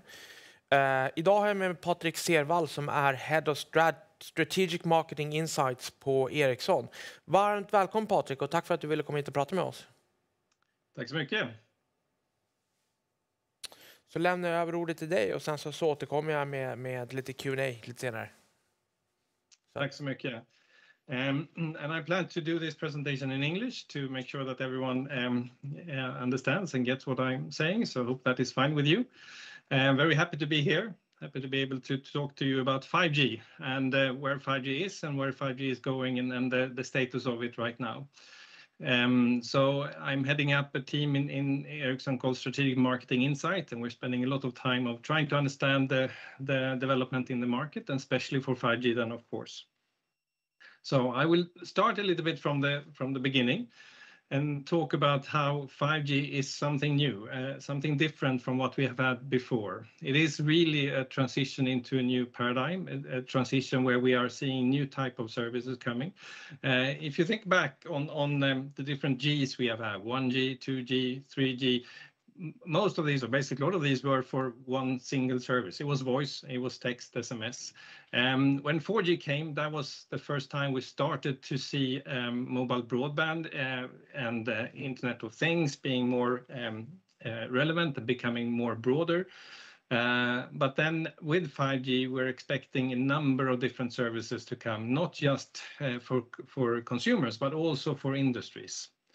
So what is different, or where are we now with 5G? Here are some numbers just to paint the first picture of it. There's right now around 200 live 5G networks in the world. And this is spread on all markets, all regions of the world. And we have over 800 different 5G devices that is commercially available today. So, and that is one reason why 5G goes faster than what we've seen before. There's plenty of more handsets early on in the cycle. I will come back to that. We also talk about population coverage. That's basically how many people are in an area where they have coverage from a 5G signal. And when we do the calculation of trying to understand where people live, where the networks have been built, we're right now at the point where around 25% of the world population actually is covered by 5G signals. And given the fact that there is around 50% of the world population in cities, you can understand that many of the bigger cities are getting covered, not all, and there's still a lack of coverage in some regions. But overall, it goes very fast, and some markets faster than others. Right now, the average monthly mobile data traffic per subscriber in South Korea, just take one example there, is actually up to 26 gigabyte per month. That's a huge amount of gigabytes that they are using in that market. And South Korea is one of those markets where actually things are developing faster than in other places. And we'll come back a little bit to South Korea as well, and to exemplify some of these markets, what actually are happening there. And a lot of the network is carrying 5G traffic right now. On the bottom side here, I won't go into the detail, is basically the Ericsson numbers in terms of how Ericsson is positioned and where we are present, and the 5G networks we are supporting. But going back a little bit to 5G and what 5G actually is, it is about introducing a lot of new capabilities. On the surface, it may look like it's more of the same, more of the mobile broadband as we know it. And many of you might have already got a 5G phone, and you don't maybe experience a lot of difference from your 4G phone. But there is a couple of big changes that have happened. First of all, on the security side, it's much more protected from a standardization perspective. The 5G security has been a key thing to make sure that it's secure and can be trusted. It's more reliable, more predictable as well. And that's also where we are, the standard or the industry have worked hard to make 5G very workable also for the business side of things, in industries, in different critical communication situations where we really need 5G to perform and always be trusted. Another big thing, especially for operators in the world, is of course that the capacity that 5G brings also drives down the cost per gigabyte. So we expect with using 5G and the underlying 4G spectrum that's also available there, we can basically cut the cost per gigabyte produced over the mobile networks with quite a lot, going down to almost 10% of what the cost had been if you were to do it without 5G. And then there is the scalability, the performance, and latency. Latency here is basically means that the response times, ping, if you were to test it from in your own laptop and see how fast it is. That has been worked on. We are trying to then get down to fiber-like latency numbers, which 5G will bring with all the capabilities it has. Scalability, making sure that it's a global standard, and also the performance, where you actually are able to increase performance both in downlink and uplink. That basically means both the signals coming down from the antenna to the device and the other way around. And the whole thing, of course, then allows a lot of new type of services to be built on. So we'll come back a little bit to what those services are. So another thing that is new with 5G, which has always been a big thing with every new generation of mobile networks, is availability of spectrum. And the spectrum is something that is decided upon in UN organization, which is called ITU, and they are deciding in special world radio conferences that happen every 4 years, how much spectrum goes to unlicensed, basically Wi-Fi, how much goes to the satellite, how much goes to other types of services, but also then how much goes to cellular traffic. And for 5G, this has already been decided to have a lot of spectrum available, both what we call the low band, mid band, and high band. Low band here is basically, if you think about GSM, the spectrum that is for GSM, and that the lower the frequency, the longer the reach of the signal is. So when you're around 900 or 700 megahertz on that spectrum band, you can reach far. It penetrates buildings, it goes into far away, and so on. You can actually have a lot of coverage, but you don't have so much spectrum available there. And number of bands, so basically the amount of spectrum per band, is also what decides on what speed and capacity you can actually get out of it. Mid-band, this is where 4G is today, and it's around 3.5 gigahertz, which have been separated or basically designed for 5G. And with that spectrum band, there is more spectrum available. It reaches almost as far as the low band, and can provide a lot of good capacity. And then we have the high band. High band is where you're up to 26 gigahertz. It's basically what we actually are referring to, the millimeter wave band. And there is a lot of spectrum available there, so you can have very, very high speed and capacity on that band, but you don't have the longer reach. This is probably quite useful in cities, in indoor situation, in campuses, in industries and factories, but also in stadiums and so on. And you can have a lot of people having very good 5G connectivity with this high band. So the amount of spectrum and the amount of frequency that you have decides a lot on how 5G actually produces. And if you put everything together, you can actually use all the bands at the same time on your device. And doing that, then you use a function called carrier aggregation. But we don't need to go into the details of that, but it basically means that doing all these things, you can have very, very high speed on 5G, which is not possible on 4G. So much more capacity on 5G, much more higher speed is possible then, and the more spectrum you have. So going then to the opportunities that we look at, when it comes to the 5G, it's very much a connectivity-driven revenue that is we're seeing for, especially for the operators. If you look at the mobile operators of the world, they have, if you look at the left-hand side here, quite a lot of revenue already with their base connectivity, the mobile broadband, the systems that they have built out on 4G. But if you just continue with more of the same, due to price erosion, due to the fact that cost goes down over time, that will not be enough to actually increase revenue. But this is where we talk about the opportunities to actually increase revenue, also for operators, when driven by new type of connectivities. And this is where ideas like virtual reality, augmented reality, or new types of immersive solutions for consumers will come in. Then we have fixed wireless access, and that is basically using 5G as a way to replace or complement fiber at home. So basically fixed broadband at home, but using 5G instead. And then it's called fixed wireless access. On top of that, we have some revenue possibilities also for when it comes to digital services for operators. This is basically where they are able to innovate themselves on new applications that they develop themselves. But most of it will come from this innovative. Now I also only looked at the consumer side here.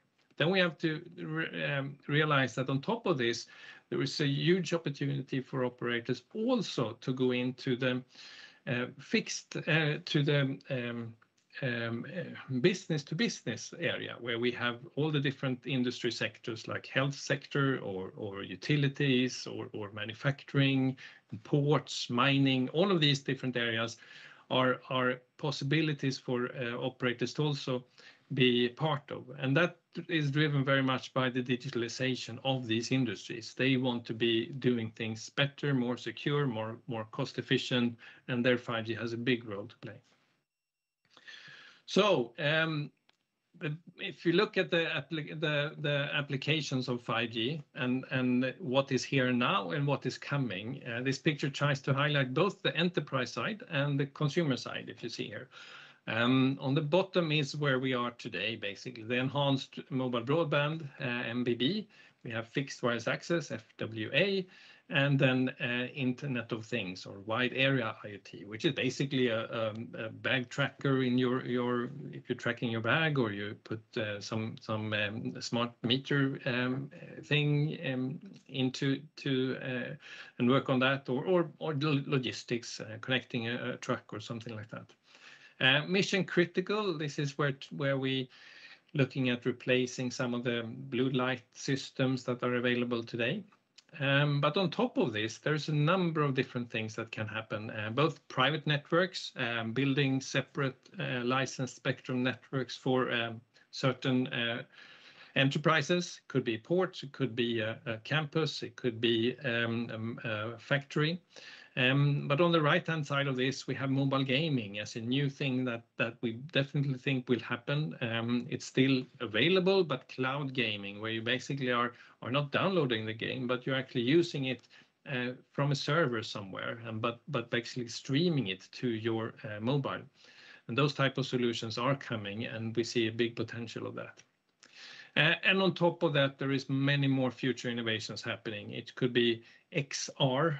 XR stands here for anything reality, virtual reality, augmented reality, hybrid reality, and so on. It could be a mixed reality.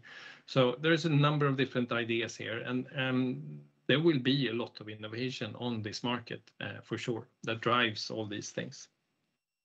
But let me talk a little bit more on where we are when we look at the status today of 5G and the forecast that we have. This graph tried to highlight the mobile subscriptions by technology. The orange part here is 5G, and the green here is 4G. And then we have 3G and 2G. As you see, all technology is going to continue to exist. On top here, you see 5G going to be quite a lot. So we already now saw 660 million 5G subscriptions end of last year. We expect that to reach 4.4 billion by 2027. That means that basically half of all the mobile subscriptions in the world will be 5G in 6 years' time. So it's not a matter of whether 5G will happen or not. It's more a matter of how 5G will be used in all these markets. 4G will continue to be there, a very big part of the world. And the peak of 4G is basically happening now, I would say. But then there's a big migration then over to 5G. So is 5G faster than 4G when it comes to development? Yes, it is.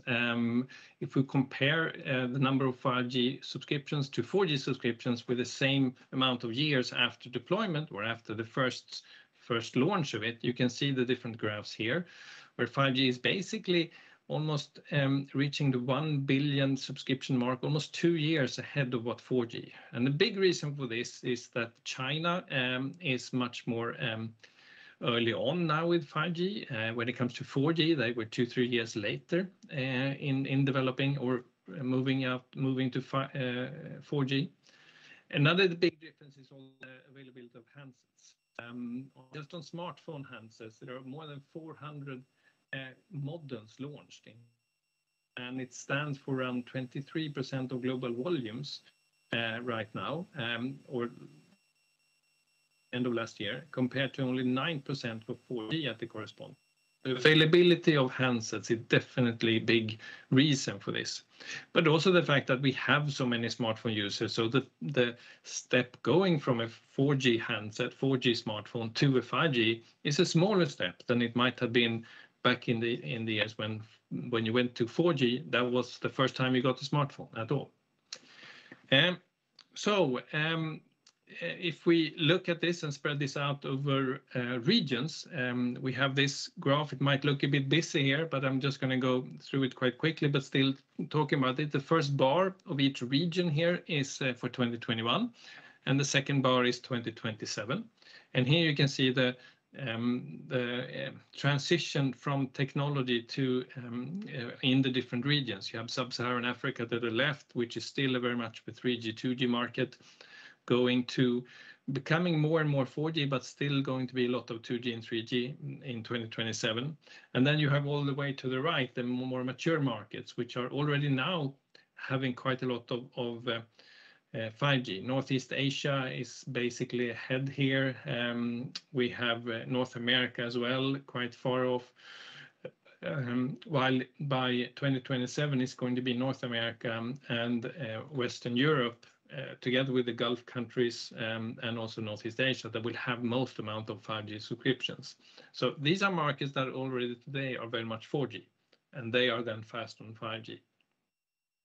But that doesn't mean that the other markets are necessarily far behind. If you take a market like India, 5G hasn't happened there yet, but we still believe that they're almost going to be 40% 5G by 2027. That's almost 400 million 5G subscriptions. So it's quite a big market. So it will happen in many markets.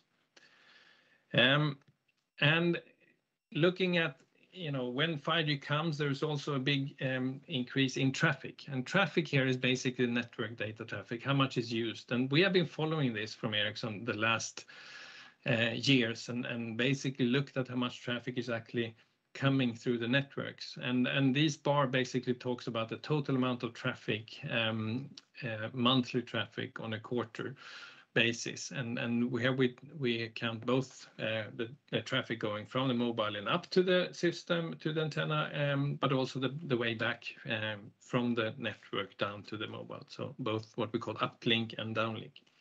Anyway, the graph here, you see a growing number of traffic points in globally, but the line here talks about the year-over-year growth.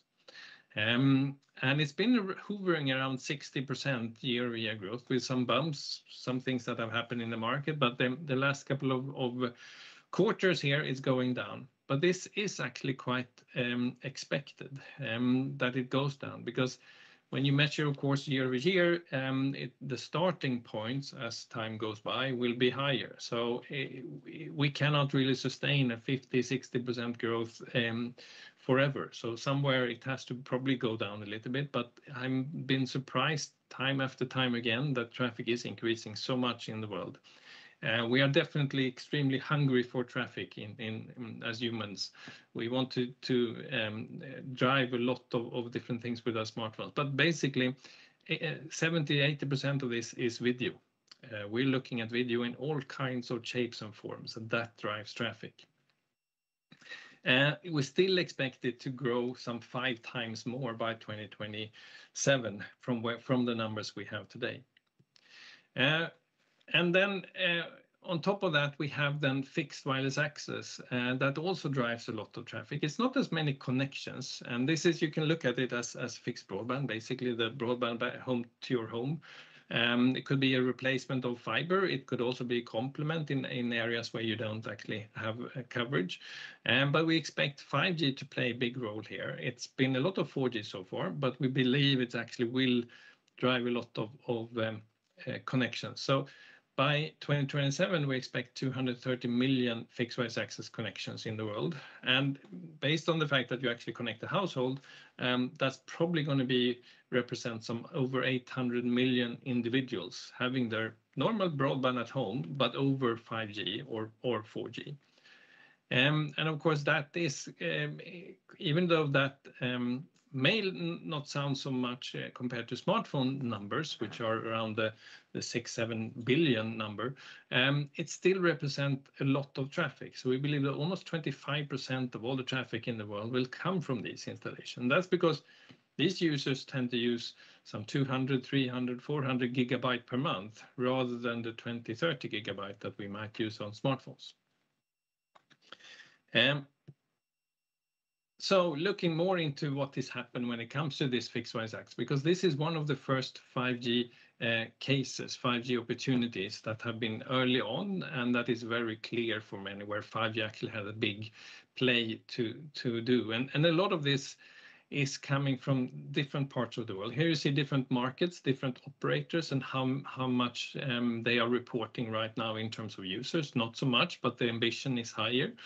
And what type of solutions they are supporting. The numbers here says 1 to 2, or 1 to 3, 1 to 6, relates to the left hand here, why you would use fixed wireless access. So it's either a DSL replacement, your home normal VDSL or broadband, copper broadband might be able to be replaced by fixed wireless access. It could also be to connect people that don't have an ability to get the fiber or any wired solution to the fixed broadband, so connect the unconnected. Many are using it for secondary homes as well, cottage up in northern Sweden, or it could be a potential for this. The cables network may not also be the best thing. Some places where actually are challenging the fibers, because fiber is good when it's rolled out, but it has quite a lot of cost to it. But also addressing small, medium enterprises could be a potential for this. Now, and this drives, of course, the gigabytes per user. But let's go back to smartphones and smartphone users, because this is kind of an interesting chart to try to explain this enormous hunger we have for users. Sorry for all the lines here, but that basically represents different regions. And right now in 2021, there is I think it's hard to say the color here, if it's a little bit of purple. It says GCC. That's basically the region, Gulf countries, that have the highest amount of gigabyte per month on average. And that's in that region. It's a very homogeneous region. It's the Saudi and the Qatar and Bahrain and UAE countries.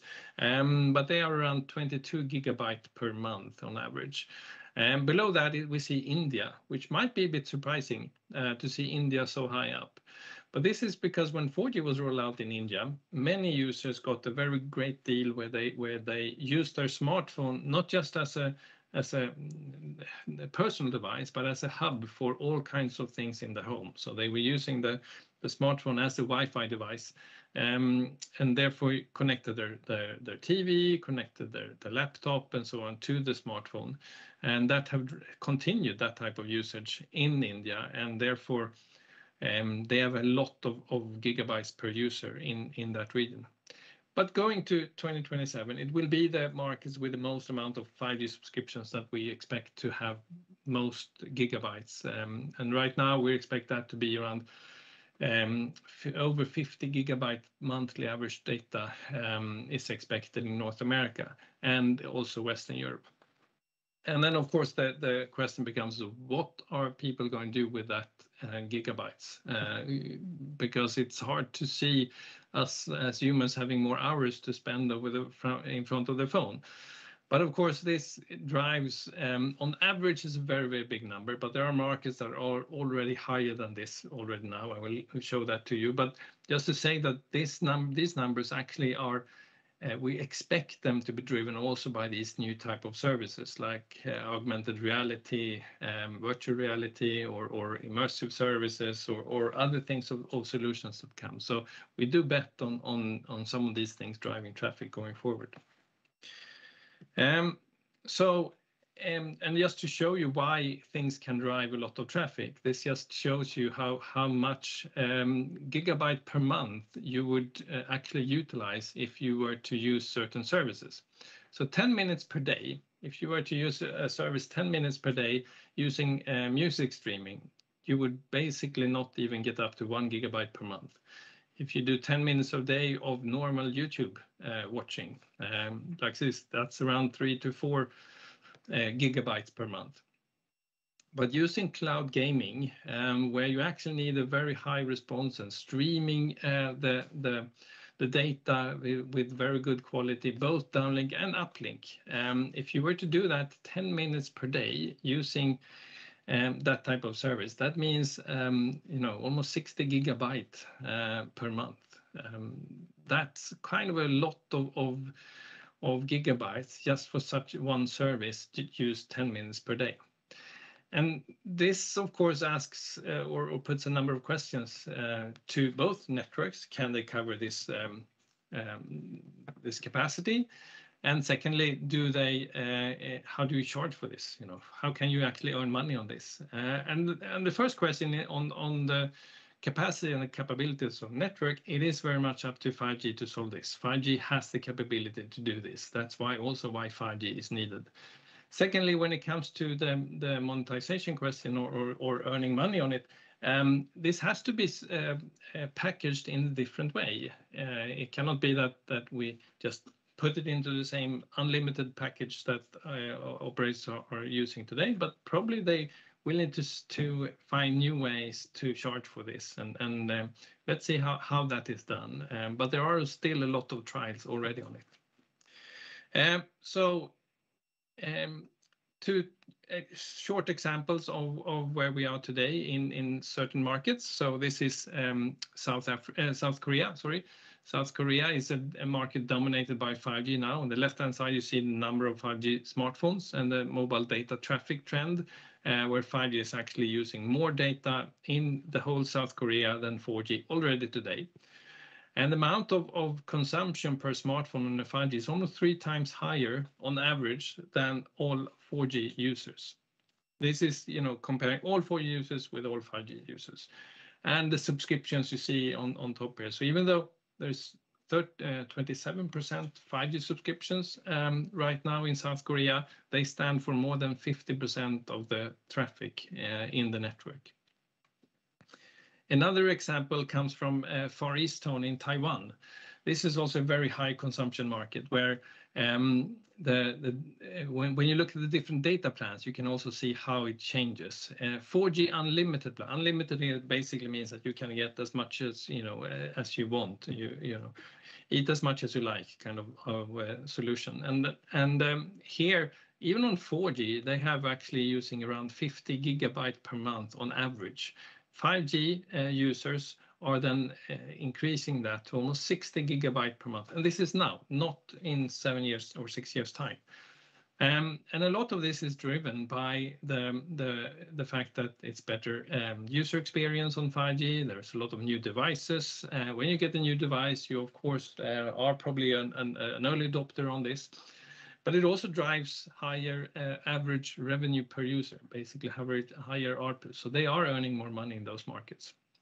And the contributing factors to high data consumption is the video streaming services, the fact that they have offering these unlimited plans also for 5G, and the fact that they have built out coverage very, very fast. So just to end this presentation with one thing about energy, energy consumption in mobile networks. It's a very important question, how much energy is really used by all these networks in the world. And this is looking back a little bit on the 10-year growth factors. We can look back and see that the total ICT energy has not gone up more than 1.1 times, basically 10% increase.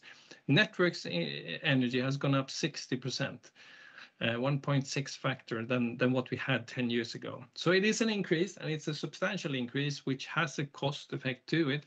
But compared to what we have got out of it, that's what you see in the blue part here.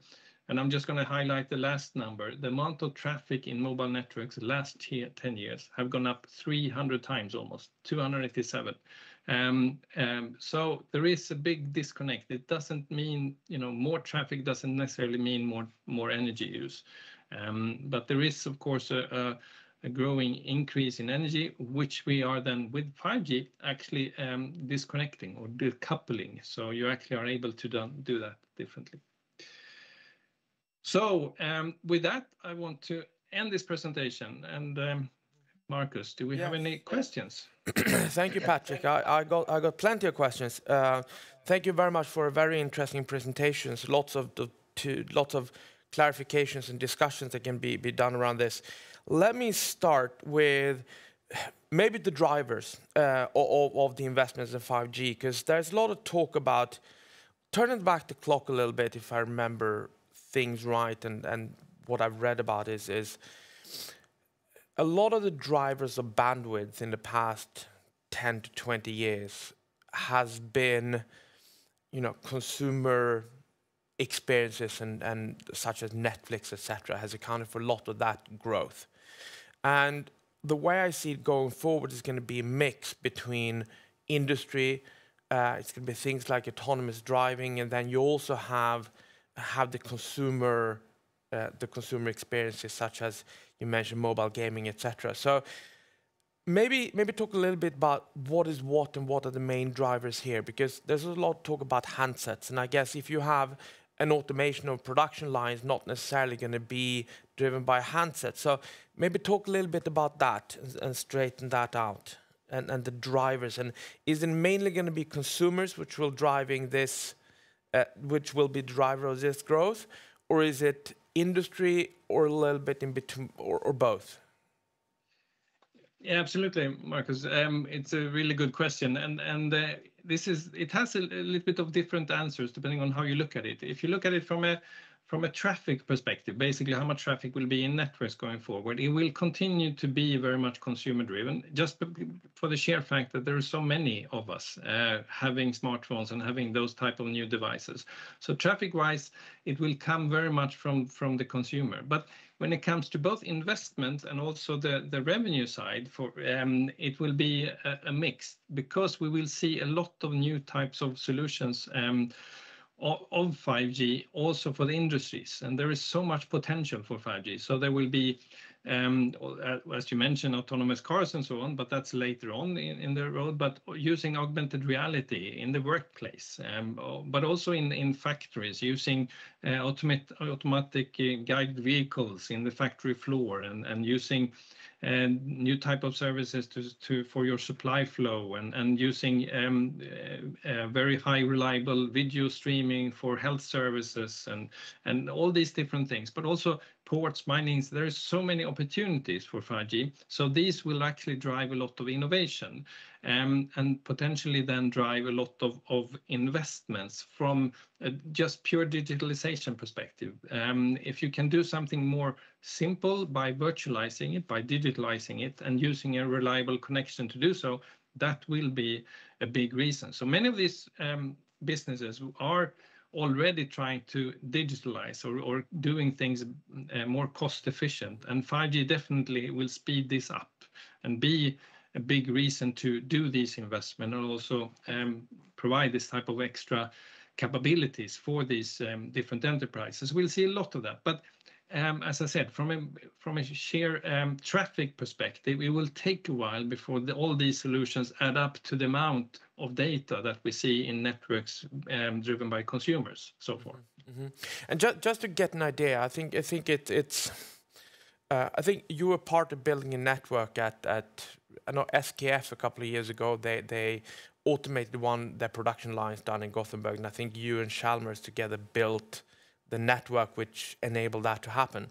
In such an application, if you have,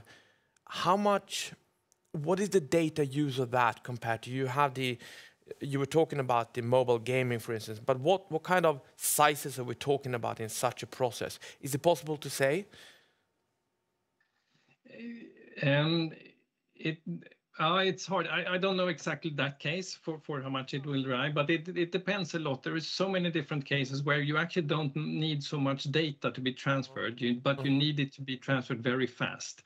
Those are we call them in IoT cases, so they could be even down to kilobytes rather, but it has to go very fast to actually be very much aligned with, so you get the right information shared between the system and the process. But there are other things where you actually need more data.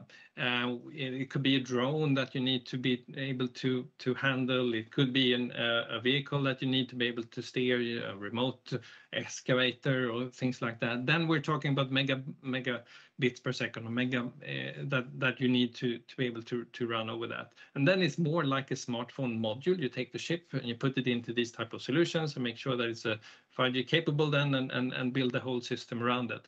And those will drive traffic, but they won't be incomprehensible amount. But 5G has such a capability that you can go up to 1 gigabit per second and still have a very good connection, especially in a more concise environment where you can control the spectrum, like a factory floor or things like that. So the capacity-wise, it will not be a problem. Okay. And talking about, I've been talking about Industry 4.0 and some people call mining 4.0. You mentioned automated ports, for instance. This has been talked about for a while now. Would you say that the 5G networks and the rollout of that, is that a catalyst for that to actually happen? That is, should we expect, as we have a broad rollout of that over the next few years, that this will actually happen, or is it something else that is needed too? No, I think it's definitely a catalyzer, but the underlying driver is very much from the enterprise perspective is to digitalize, to increase productivity, to reduce cost, and to make sure that the processes works more efficiently and things like that. And then the question is, can we do this better by wireless than wireline? And the answer is often yes. You don't want to have cables running around in different places, and some type of application it's not possible even to have cables. You need a wireless solution, and you need a wireless solution that you can control and is reliable. Then you get into realizing that cellular will be the answer to a lot of these. And if you go to cellular, you need to have a very high stable connection with a lot of capacity. And then 5G is the one that now is available, and therefore it will be a catalyzer to it and actually drive this, because now the capability is there to do many of these things. While before it was harder, it's more available and relevant, and operators can also provide enterprises with what we call a specific slice of the network, so they get control over there, and therefore can be more secure on their connections. So 5G comes with a lot of capabilities here that definitely speeds this up, even though the whole digitalization effort is ongoing as well as a driver. Mm-hmm. And if we talk a little bit about the investments, you make the networks which allow for this to happen, and that's what you sell. And I remember back in the 2000s when you had the 3G auctions, etc., and the enormous money that went into these auctions and almost drove some companies bust on the back of it.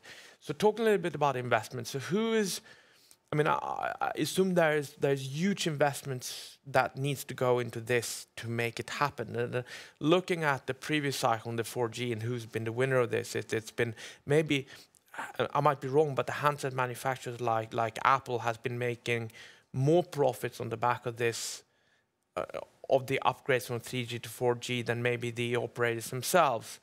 So who is paying for this and who is the benefiter, etc.? Yeah, and that's a lot of things or discussions are going on into that right now. But a lot of the investments is obviously coming from the fact that we can provide a better service, and that is coming from operators able to actually see that capability and that opportunities. But the innovation will come from different places and different ideas that supports this. But this is, I think, if 4G was or 3G, the earlier generation, was more clear cut, where you actually came from the fact that you invested in spectrum, you built your network, and then offered a solution to consumers. This now, with 5G, has the capability to be much more of an ecosystem play, where we actually need many more partners to be on board to actually build something for specific services, whether it's health, logistics, or ports, minings, and all of these things. It becomes a much bigger ecosystem that needs to be developed to do that. So there's a number of different drivers for this, but the investment will come from different parts, and not as easy to see as it was before, even though the network as such and the licenses will still be the mobile operators. And that's, of course, a central part of here, and that they do own the license, they do own the spectrum, they do own the network. All right. Well, I got many more questions. Super interesting topic, but unfortunately we're running out of time. So I think I'll leave it there. But thank you very much, Patrick, for coming here to talk to us. As I said, super interesting topic. It'll happen a lot over the next few years, and we're all waiting for the 6G to be the next kind of buzzword. But until then, thank you very much. Thank you for having me.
Welcome back to this theme day on the theme of 5G here at Erik Penser Bank. My name is Alexander Willvall. I'm a research analyst here at Erik Penser Bank. And I have now the pleasure to welcome Per Lindberg and Jon Ullmark. Per, CEO of Ranplan, and Jon is the Chief Strategy Officer and also responsible for software development. Very welcome, and please, the floor is yours. Thank you. Thank you. We are very pleased to be here, very grateful. We presented here on the 2nd of September last year, so we're quite familiar with the setup. Today I have Jon with me. Jon is the head of software development, and he will take you through some illuminating examples later on, so-called use cases. And he will also explain why we embrace openness, in the true sense of the word, and also how we intend to capitalize on the power of cloud computing, artificial intelligence, and machine learning. Before then, it is my honor to introduce you to Ranplan. After that, I will brief you on some of the enablers, what is needed for 5G and the overarching vision, the nerve center of society. And finally, but perhaps most importantly, on private wireless, dedicated, tailor-made wireless networks, mainly for industrial applications, something that we truly believe we will help to perfect. Perfecting wireless networks, incidentally, is a mission statement that we want to convey and we want to be associated with. A simple intro to Ranplan. We develop, we market, we sell software tools that help to build, design, optimize, and indeed increasingly also to operate wireless networks of all nature, importantly. We do cellular, we do 4G, 5G, we do Wi-Fi, we do small cells, large cells, any combination thereof. What makes us particularly unique in this era, unlike any one of our peers, we can handle both inside the buildings, within the walls of buildings, as well as in the close proximity to these buildings outside, using the same software algorithm, using the same user interface, using the same logic in visualize wireless waves. And this is particularly poignant when private wireless networks are now being built. We will come to that shortly. We are the masters of precise design, where 5G matters the most in dense urban areas. We tend to refer to HetNet to categorize that element, indoor, outdoor, in unison. We will revert to that relatively soon. We are very ambitious in terms of R&D. As a matter of fact, Ranplan originates from University of Sheffield. We are located just outside Cambridge in the United Kingdom. That's our operational headquarters. And at this moment in time, it varies a bit. We have anything between 70 and 75 full-time equivalents in our operations. We are independent. We will explain why this needs to be emphasized. And we are listed on Nasdaq, the Stockholm version thereof. We enjoy a comprehensive, diverse, and indeed eclectic customer base, many familiar names, operators, telecom equipment makers, system integrators, and also what we often refer to as neutral hosts, those who own and run, for instance, the network in a stadium, a shopping mall, a airport outfit, etc. So that's Ranplan. What is then 5G? To begin with, likely then, in a historical perspective, what it brings to the table beyond what we have had before is chiefly a plethora of new applications never ever before mastered in a cellular wireless setting. And this is graphically portrayed here. More specifically, this means that machine-to-machine and machine-to-human communications will now be arguably the greatest focal area of the next 10 to 20 years. That in and by itself, the right hand on this chart, means from a Ranplan and our peers' perspective that the importance of very, very careful planning, think before you act, think before you build, will be catapulted compared with the past. Because a machine connection cannot be jeopardized, compromised. Well, we can wait a second or 2 seconds for the PowerPoint presentation to be receiving our smartphone or laptop, etc. But if you want to control a robot or a drone in an industrial setting, then surely that will not be acceptable. So this means from a Ranplan perspective, and indeed our peers, that the need of sophisticated tools that we represent will be heightened, without a shed of doubt. Turning then to the scientific part of the history. In some way, a tribute to the discoveries of 2 Brits, Michael Faraday experimentally and James Clerk Maxwell theoretically in the 19th century. And this is probably, I would say, from my scientific past, this is probably the most important discovery human beings have ever made, without which we would not benefit from the internet, to say one thing. We would not even be able to communicate either wirelessly or wirelinely. Now, we humans, we have certain sensors that are able to detect a portion, a small portion of this spectrum. And that's depicted here in the middle, the visible light.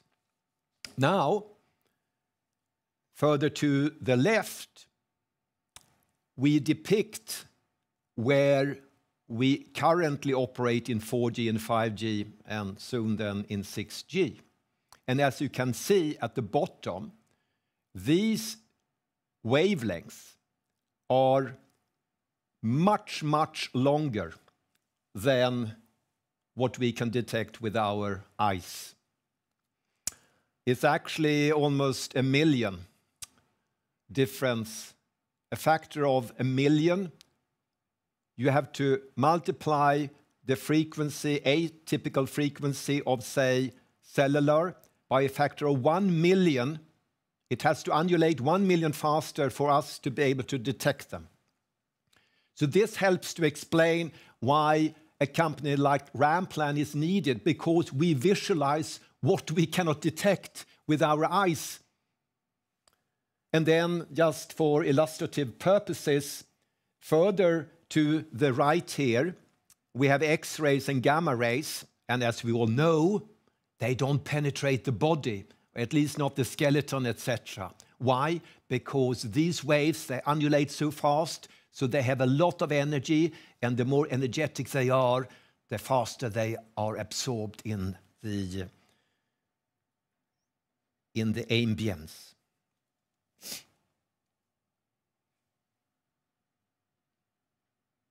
Not all forms of 5G are born equal, nor do they behave equally.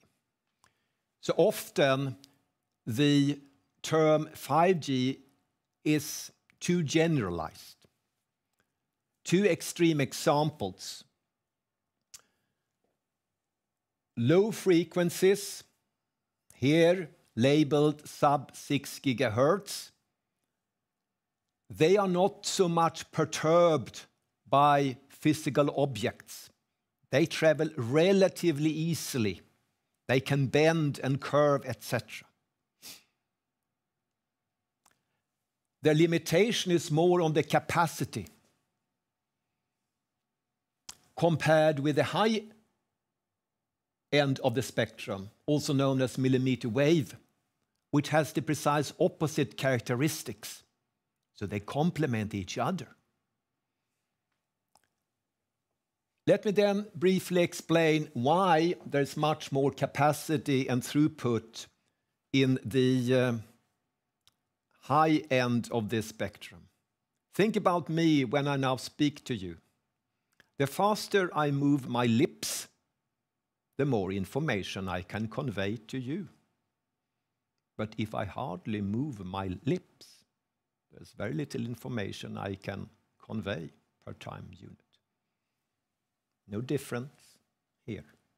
But they do complement each other, and as you may surmise, as we move towards the higher end of this spectrum, the need for radio planning will just be enhanced because the blockages are going to be magnified. So far, as we will show you soon, the vast majority, I would say 90–95% of what is categorized as 5G has been deployed in the low end of this spectral range, i.e., where 5G to date has not been too dissimilar from 4G. But that will change as we move to the more intricate examples and applications, one of which being the fabric of society, the nerve center of society. Many venues, buildings will also capitalize on 5G, arguably to a greater extent than Wi-Fi has been deployed and employed in the offices of the past. What's important for us and for our customers and our partners is the blockages that physical obstacles will generate. And this is our expertise at Ranplan. We understand how different forms of material affects the natural propagation of radio waves. Nothing is more exciting. Nothing compares in terms of feverish activities than the industrial use capitalizing on, exploiting the capabilities of 5G. And I will take you through some reasons for this now. First and foremost, industrial applications, also known as enterprise solutions, attracts a number of new players. Not only mobile network operators, the traditional source of service provision, not only telecom equipment makers, the Ericsson and Nokias and the Samsungs of this world, but also system integrators, enterprises themselves, and many other actors. In the middle here, you see also that there can be a number of variations. Also, there could be one actor here that actually runs the network. There could be someone else who builds the network, etc.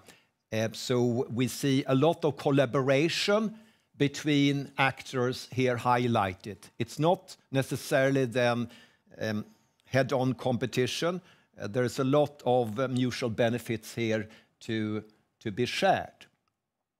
Showcases can be witnessed on almost a daily, if not hourly basis. You can Google private wireless, etc. And this is just a snapshot to convey the level of activity, amongst others. One champion is the famous company Bosch in Germany, who has articulated, actually, I think it's more than a year ago now, that it will deploy 5G and actually in combination with Wi-Fi in virtually all its plants worldwide. And thereafter, importantly, it also wants to monetize that as it shares its knowledge and its understanding with other industrial companies. A question that naturally pops up then is how 5G interrelates with Wi-Fi. And I would say at this moment in time, 5G is largely complementary. It caters much more for supreme reliability, excellent security compared with Wi-Fi. Wi-Fi is more best effort, but we hasten to add that over time now with Wi-Fi 6 and 7, etc., Wi-Fi in the same vein will become more similar to cellular because it's going to inherit and emulate some of the novel features of 5G. Increasingly obvious to increasingly many, there are enormous benefits from the use of private wireless networks dedicated to specific use cases, especially then within enterprises. A premium segment, by the way. These enterprises have a fairly quick return on incremental investments. To sum up then, some numbers. It's still in an embryonic phase, early days. The private wireless incremental investment segment here. But we have strong reasons to believe that it will be very, very material. And if we were to extend this, say, up until the late 30s, it could well be that the private wireless segment will match, if not even surpass, that of the public. Public here, we mean the traditional networks, the telecom operators that we're all familiar with. Nokia has undertaken a very meticulous study of the potential, and the numbers are staggering. If you look at the bottom here, the total number of additional sites where you then have to have something equivalent to a traditional base station is anything between 14 and 15 million. And that figure in and by itself is twice, read my lips, is twice the number of macro base stations installed to date worldwide. It's not exactly a like-for-like comparison, since enterprise networks will be smaller, but it's a gigantic figure. And what we want to highlight here, as you see in green, in yellow, I should say, is the disproportionate dominance of industrial manufacturing and warehouses, where we have the most exacting requirements. Finally then, before I hand over to June, Ranplan is ideally placed to help our customers become successful in private wireless. We can handle both the indoor and the outdoor in full unison, in full harmony, etc. We can then, by extension, eliminate any negative interferences between the public and the private networks. So simply put, without being too theatrical, private wireless to Ranplan is like your favorite hand in your favorite glove. Over to you. So thank you. I will jump straight into it with an example here of private wireless outdoor. So it's a macro example. And what we can see here, it's actually LTE, so you have to bear with me. I will come more to 5G in a moment. But what you can see here is a number of small cells deployed outside in a city environment. It's a campus, and as we can see, this is from the US. It's CBRS, so it's therefore a form of private wireless. But you can see here the result of our tool being used here with inputted geographical data. And on the bottom left, you can see the signal strength emanating from these outdoor small cells. And to the right, you can see the throughput, so the capacity of this particular system. So this is something not so much known that we can do in Ranplan. It's outdoor, it's macro, but we can do this fully well as long as the area is not too large. We are happy to do this for a city-wide deployment, for instance, but not for a whole country. Then our very precise propagation models are not the best tool to use. We are much more known for the indoor. And here I'd like to share with you an example of an indoor project, a fairly typical one, I would say, for the not the most prestigious. I will show you some of those as well, but this is kind of a second level building here. It's in a hotel with about 20 floors. And it actually also has a DAS 4G system at the moment, but we'll come to that. So the issue we have here is that not all buildings have complete CAD files and so on. So we typically have to build up the environment, in this case the building, by designing it. And that takes time. And so we have focused quite a lot on reducing that time by automating these tasks. And we have introduced quite recently a number of very interesting features that helps designers do this. Perhaps the most interesting one is called IFR, Intelligent Floor Recognition. It's a machine learning model. So what we input is a simple floor plan, can actually be a picture of a floor plan, can be a drawing of a floor plan. But we are able, through machine learning, to recognize the individual elements, classify this correctly, and automatically create a CAD floor out of that. So that's the building, and you can then stack floors on top of each other and create a building. Then we come to the network design. And of course, this is the core knowledge that the radio planners have. But we are also trying to automate here, and we have a feature called ACO, Automatic Cell Optimizer, which can take into several different KPIs or performance measurements you want to receive and automatically find the optimal location for the antenna, thus saving not only time but also eventually cost for the one who's deploying the network. So a typical usage, or as I say, use case for this building nowadays could be that you want to add a 5G system to your 4G. And we also have some very, very efficient tools for that. One is called power sharing. And when you want to do that, when you want to either combine several operators or you want to have 4G and 5G, you have to really tune the network in order to achieve that. And we have automated that, which is a major benefit of using Ranplan. Let's now turn to one of the more prestigious projects. So this is a stadium.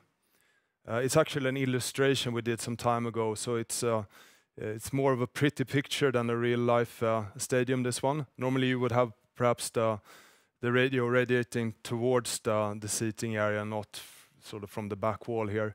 But it's a nice picture, so I thought I'd include it. The point here is that we have won many of these projects worldwide. We have done stadiums for the Olympics, both Tokyo and now China. We have done Super Bowl stadiums. We have done, or we will do, I should say. We'll have done World Cup when that runs in Qatar. So, but this particular example has 5G small cells, and you can ask yourself why we have been successful in this. And the reason is we have introduced also a lot of automation here when it comes to modeling. Particularly the seating areas, you can understand that these are, I mean, it's almost like steps of a staircase that you find.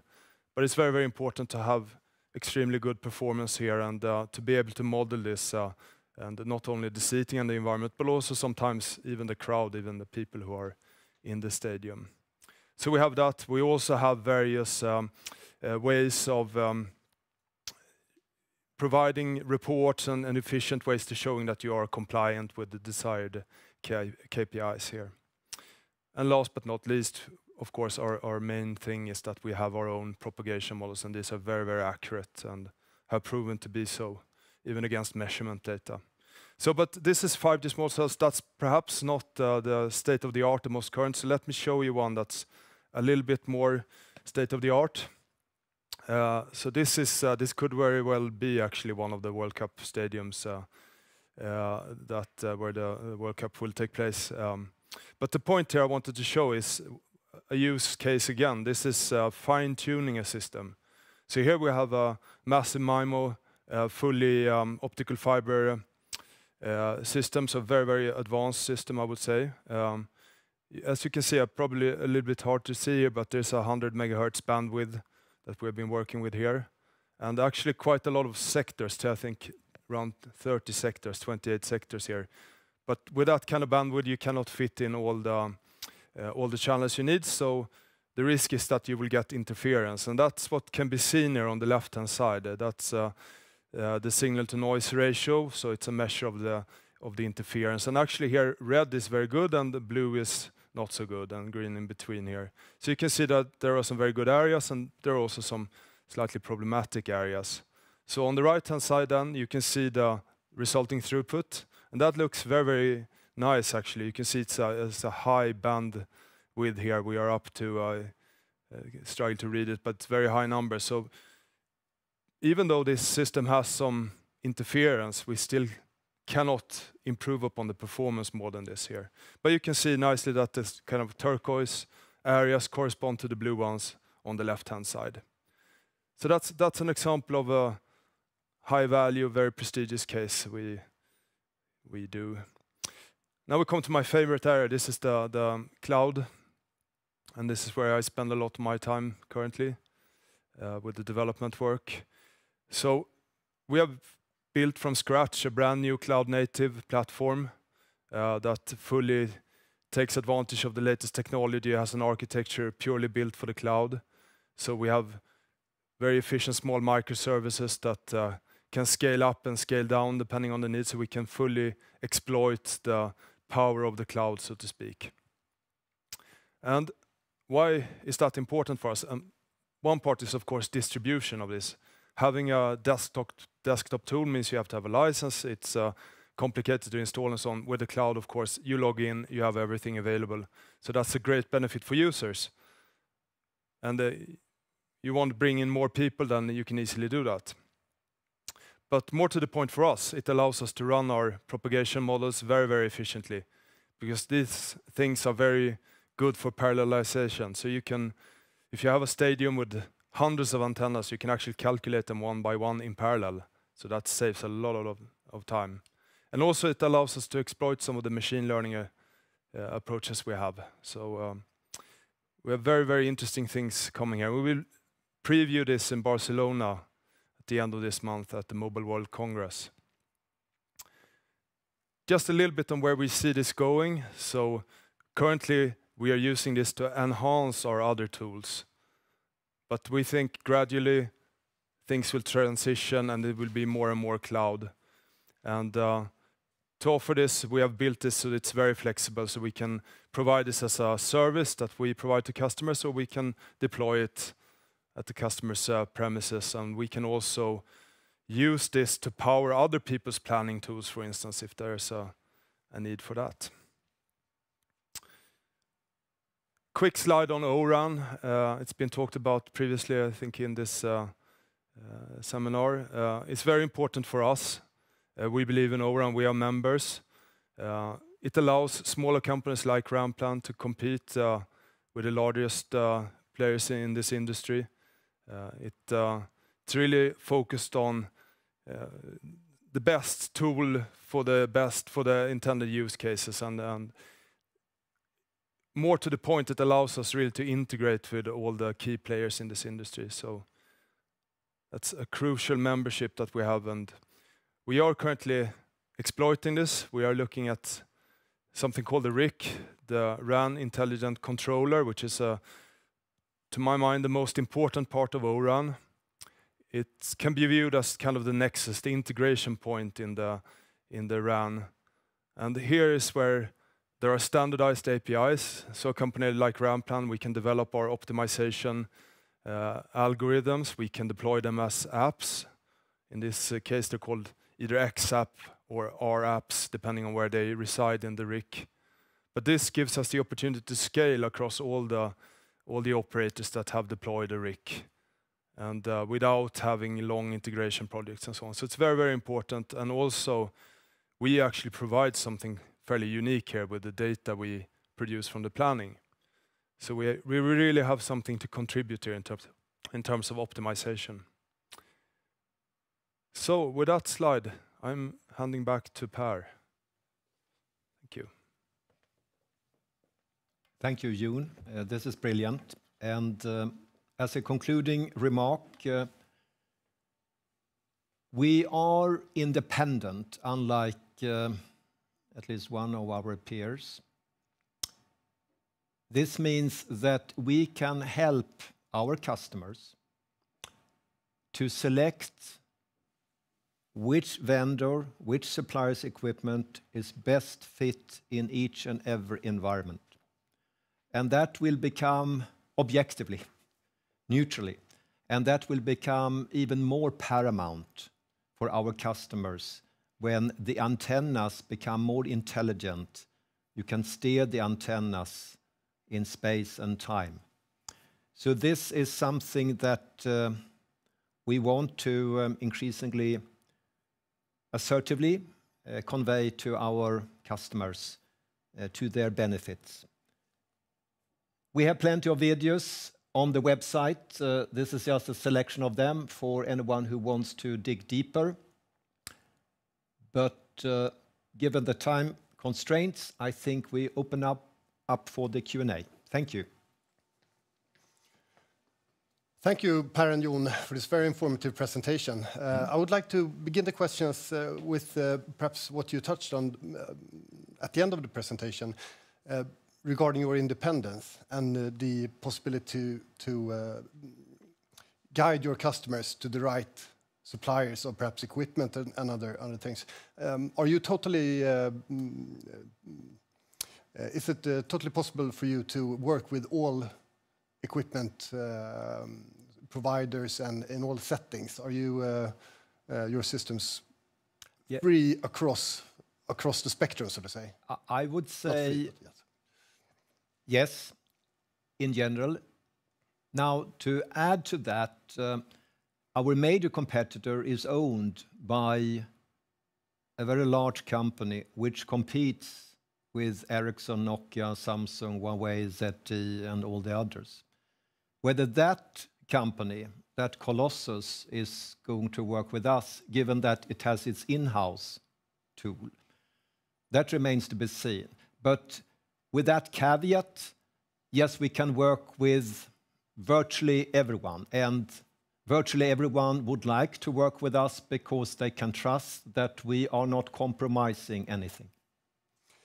And when it comes to these obviously very prestigious contracts, such as the stadiums that you described, and also going forward when it comes to the World Cup, how important, can you describe the drivers for you winning these contracts and how you achieve this? I let Jon step in here. It's been a gradual win for us, I would say, and it's all down to the efficiency. Some of our customers have actually compared Ranplan against other competitors and found that we have, in some cases, 2x, twice the efficiency when it comes to the modeling part and also better accuracy. So, in fact, we have actually won some projects where there has been a previous design by a competitor, and that has proven not to be up to the promise, and then we had to redo it in Ranplan. So based on the quality of the product, basically. Yes, I would say. But also going forward, I mean, these very sort of high-profile contracts must be beneficial when it comes to approaching new customers. Oh, yes. In the future. Definitely, because then we are almost indispensable in many cases in terms of everything from what you alluded to, productivity, how quickly you can actually do the design, but not least the accuracy. And think about the stadium, like a Super Bowl stadium, etc. It does have elements of both indoor, because there's some blockage, but it's also, at the uppermost parts, it's also open space, etc. And this is something that Ranplan can handle much better than anyone else. Okay. When it comes to the sort of, say, general public perception of 5G and how the rollout is going to affect our lives, it's a lot of focus on perhaps consumer applications and so on. But you pointed a lot towards industrial applications. Yes. Is that going to be the main driver, and then we see sort of the spillover on consumer products? So how should we view this from an outside perspective? I would even say, without exaggerating, I think 5G is increasingly associated with enterprise applications. And frankly and candidly and honestly, consumers in the main will not see much difference between a high-performing 4G network and today's 5G network. Not much. But the plethora of applications that industrial champions can take on, that is going to be a magnificent increment in terms of activities in the whole industry. Look at Ericsson and Nokia, for instance. I mean, they articulate now in every single quarterly interim report that they have tremendous impetus in this space. And besides, this is a premium segment. And this is whole incremental. What's good for us and for many others is that this is greenfield. These are networks that are built from scratch. So it's not repairing and modernizing. It's do it first and foremost now.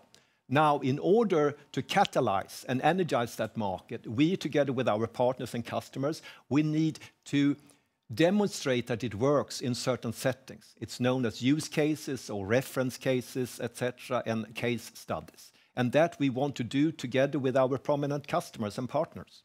Do you see any? You mentioned Bosch as an example here. Do you see any specific sort of traditional industries who are perhaps further ahead when it comes to embracing these new possibilities? Jon can, for instance, warehousing, we are, or whatever you want. Yeah. Warehousing and smart factories, I think it varies between the different markets. Some markets are much more mature. Yes. And we also see that there are different trends there. In some markets, we have been selected by the end customer who is exploiting this themselves. And in other markets, it's through the regular channels, system integrators and the OEMs. Yes.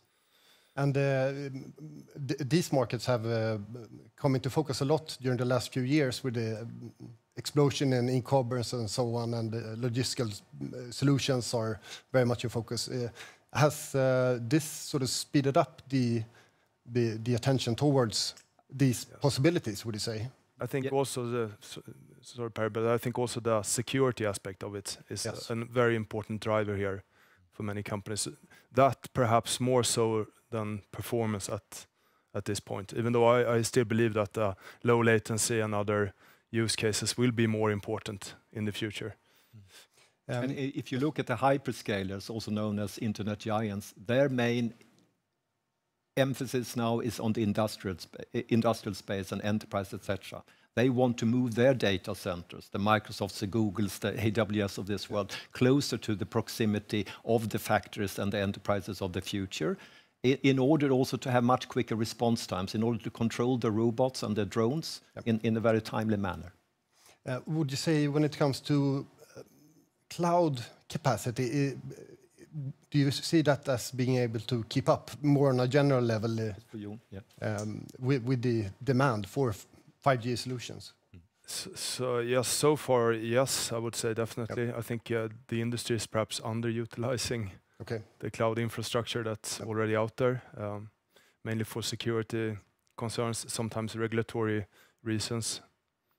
But all right, sounds good. Yes. And to sort of finish off here, I would like to ask, where would you see Ranplan in perhaps a little bit longer perspective, say 5 or 10 years? We saw these charts of potential spending into these technologies. How do you see yourselves capitalizing on this? We are then a much broader company. We do much more than traditional planning tools, PC-based. We are then running in the cloud. We can probably then also offer services on a usage basis. which will clearly open up new opportunities for us. We also believe that we are going to be able to include components like those that Jon alluded to now. We are going to be a component, the recommendation, planning, simulation component within a network management system. We also believe that we, together with partners, can provide expert services, etc. We will confine ourselves to software and services. We are not going to sell hardware like our biggest competitor does. So we are not going to compromise that element. But clearly we have much more to contribute. We are going to capitalize on the cloud. We are going to provide services on a usage basis. And we are also going to be a component within the broader systems architectures. Okay, thank you very much, Per and Jon, for this presentation, and best of luck in the future. Thank you. And to all you who are watching, welcome back in a few minutes for the continuation of this 5G theme day here at Erik Penser Bank. Thank you. Thank you.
Då hälsar vi alla välkomna till nästa presentation här på Erik Penser Bank. Jag heter Hjalmar och jobbar som analytiker och idag så står jag här tillsammans med Jan Hägglund som är vd på Enea. Välkommen!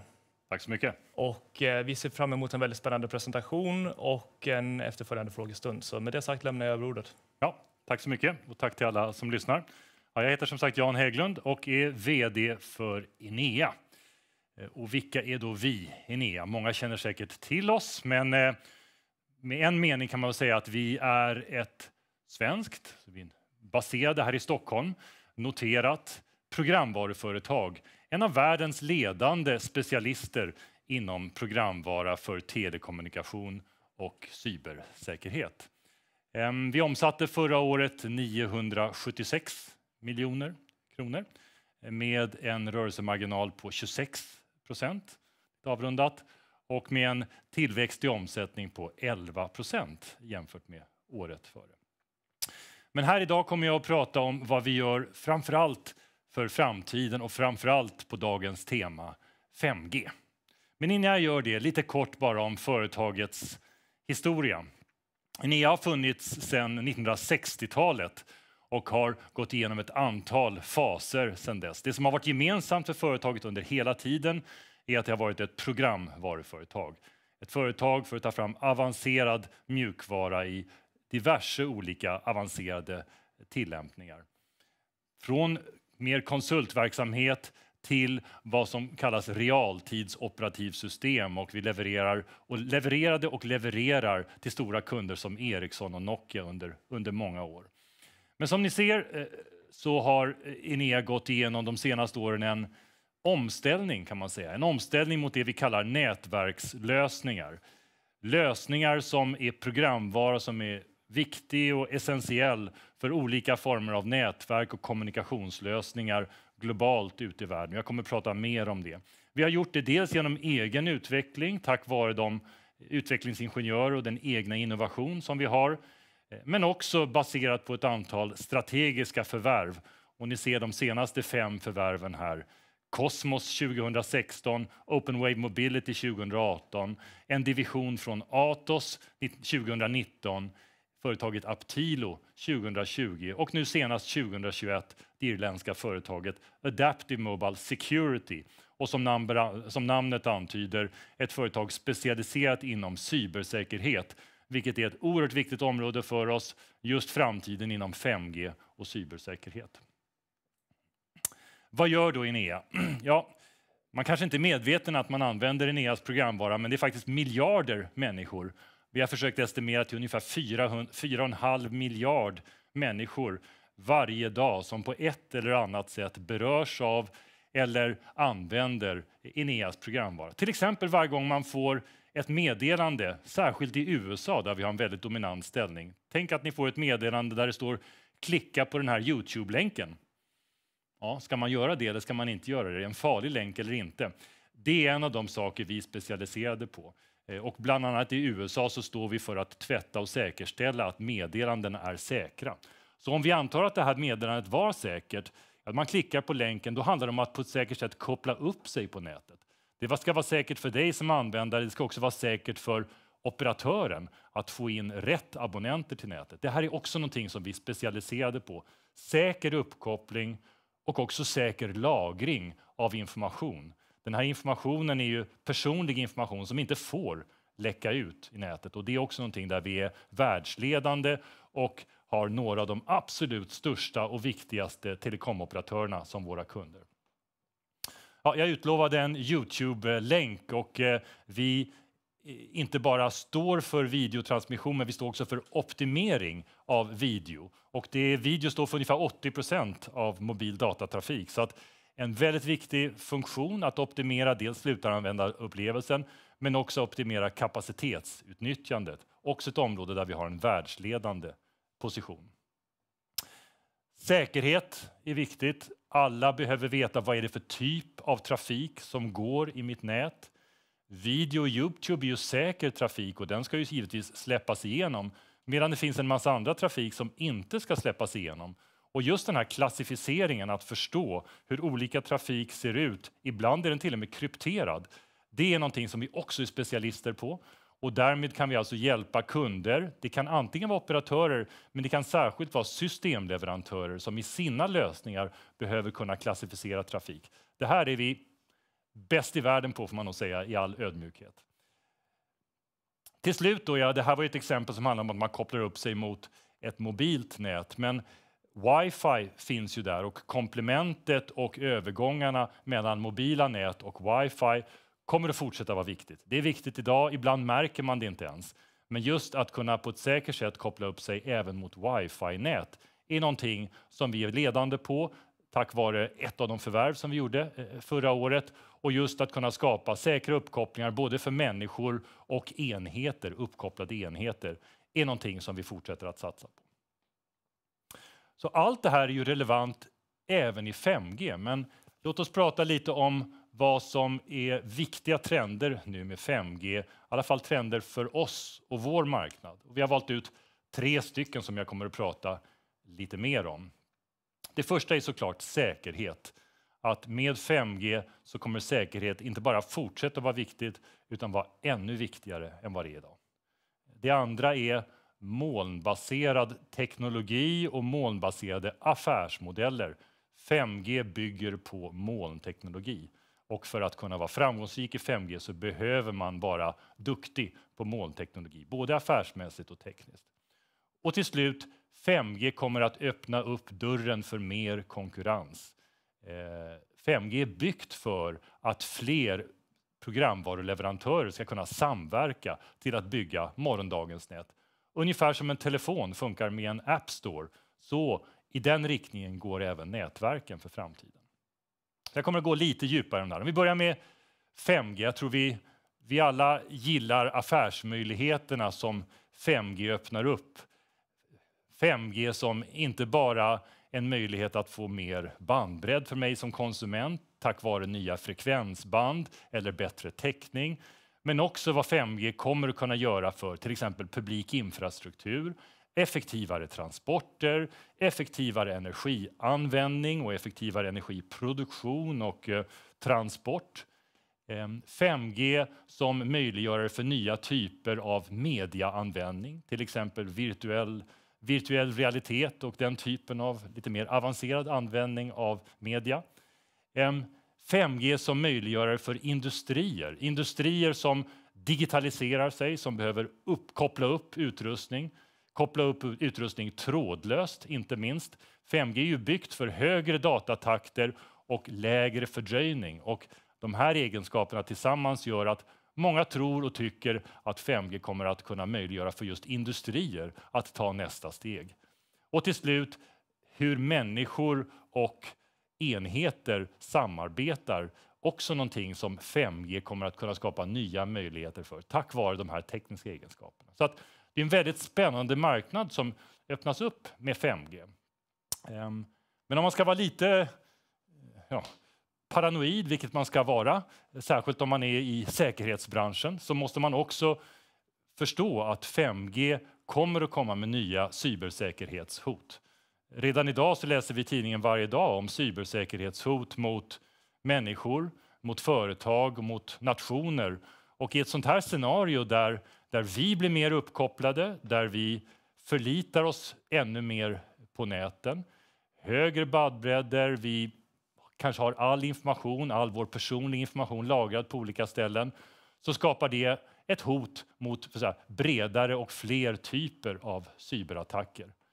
Och inte minst när publik infrastruktur, vi pratar om transporter, elnät eller liknande, när den är beroende av 5G-infrastruktur, då behöver man inte mycket fantasi för att förstå vad som innebär om inte de här kommunikationsnäten är säkra. Om de i sin tur kan hackas av antingen individer eller faktiskt i det man kallar hybridkrigföring från andra länder. Och också någonting som tyvärr är högst aktuellt i dessa dagar.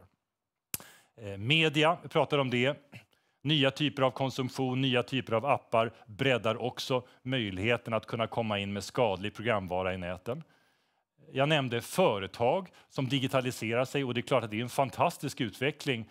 Men det är klart att de här företagen vill ju inte att det här ska innebära nya hot mot produktion exempelvis eller leverans, utan 5G måste ju vara minst lika säkert som dagens ofta trådbundna system är. Och det i sig är ju en utmaning, särskilt om man kommer fram till att företagets nät måste kopplas ihop med infrastrukturen utanför.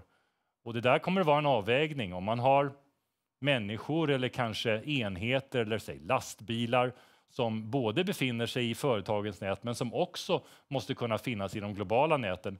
Ja, det bygger ju på att den egna infrastrukturen är ihopkopplad med de bredare näten. Vilket gör att sådana saker som signalering och uppkoppling måste vara skyddade och fullkomligt säkra. Och till slut så är det ju vårt eget liv, våra egna uppkopplade prylar då, som vi, många av oss kanske redan har det, och det är klart att de vill vi inte ska vara ett sätt att kunna koppla upp oss mot, eller att de ska inte kunna bli hackade. Vi skyddar ju våra datorer, men tänker vi på att skydda vår kaffebryggare eller vårt kylskåp eller vad det nu kan vara i framtiden som är uppkopplat? Ja, kanske inte så mycket, men det är också någonting som måste säkerställas i och med 5G. Så hur gör vi det här då? Ja,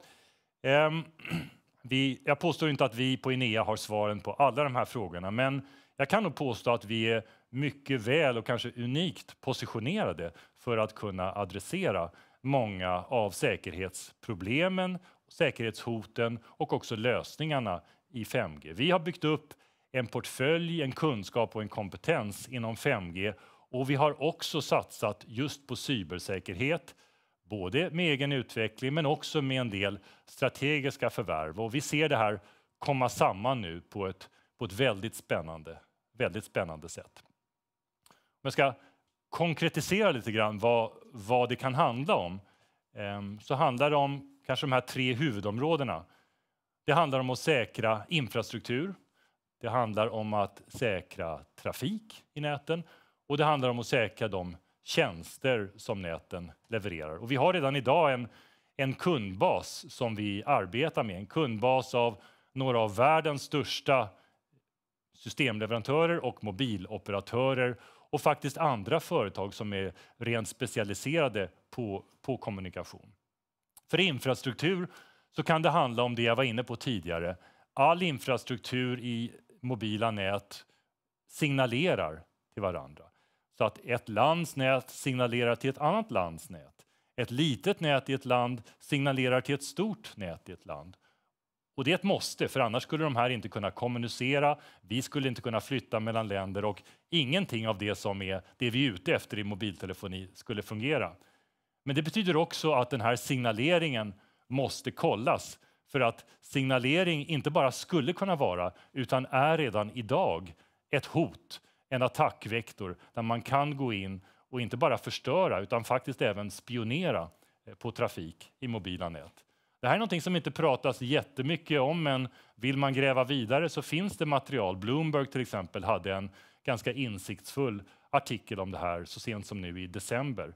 Så att det här pågår hela tiden och är en del också av den hybridkrigföring som tyvärr ökar i omfattning. Vi skrev ett ganska omfattande tekniskt papper på det här bara för någon vecka sedan som jag kan hänvisa till om man vill läsa vidare.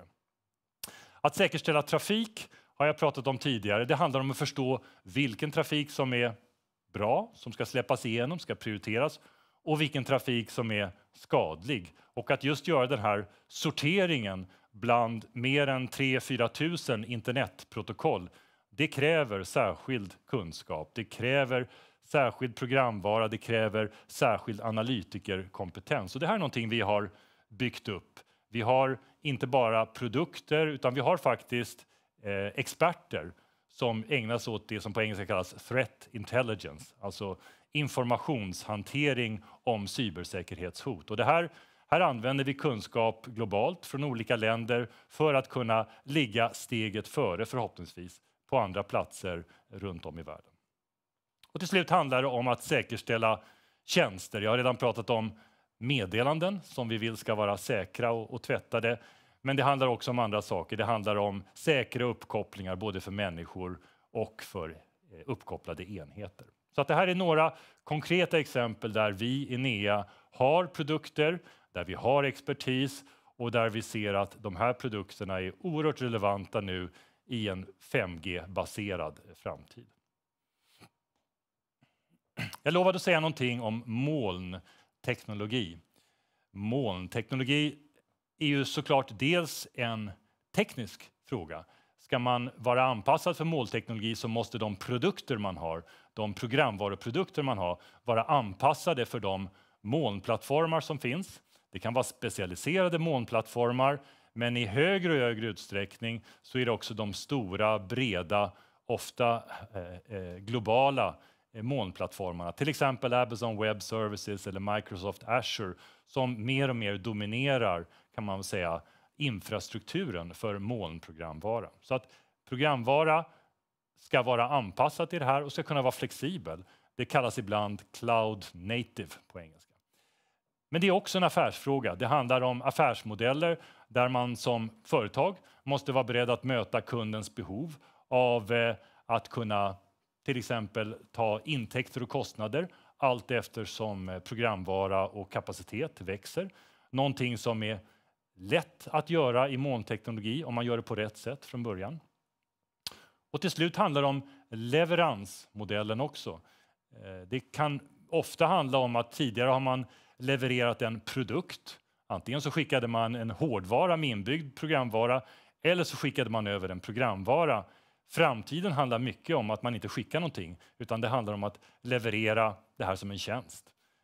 För att det här molnet kan ju finnas var som helst och det finns ingen anledning att hålla på att skicka runt programvaran utan det man levererar och producerar är ju tjänsten helt enkelt. Och det här är ju någonting som vi är jättevana vid som abonnenter. Varje gång man klickar på internet så är det här som gäller. Men inom telekomindustrin så är det inte riktigt så här ännu. Men riktningen går successivt, steg för steg i den här riktningen. Så att framgångsrika företag måste kunna vara beredda på och måste kunna agera på det här sättet i en molnbaserad värld.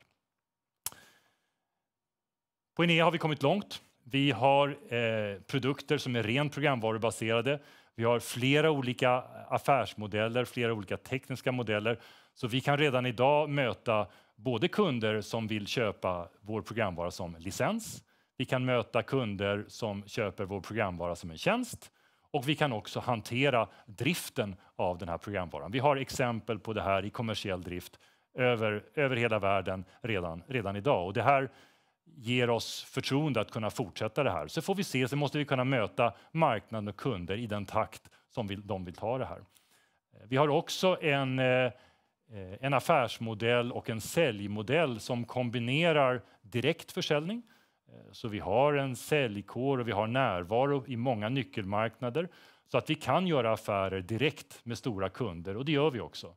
Vi ser nog i ökande utsträckning hur stora kunder faktiskt vill göra affärer med ett mellanstort programvaruföretag som Enea. Vilket är en ny trend. Tidigare har nog trenden varit att man bara vill jobba med de riktigt stora som kan ta ett helt systemansvar. Men mycket tack vare molnteknologi så är det möjligt att kunna kombinera mindre leverantörer. Och jag kommer tillbaka till den frågan. Så direktförsäljning är viktig för oss.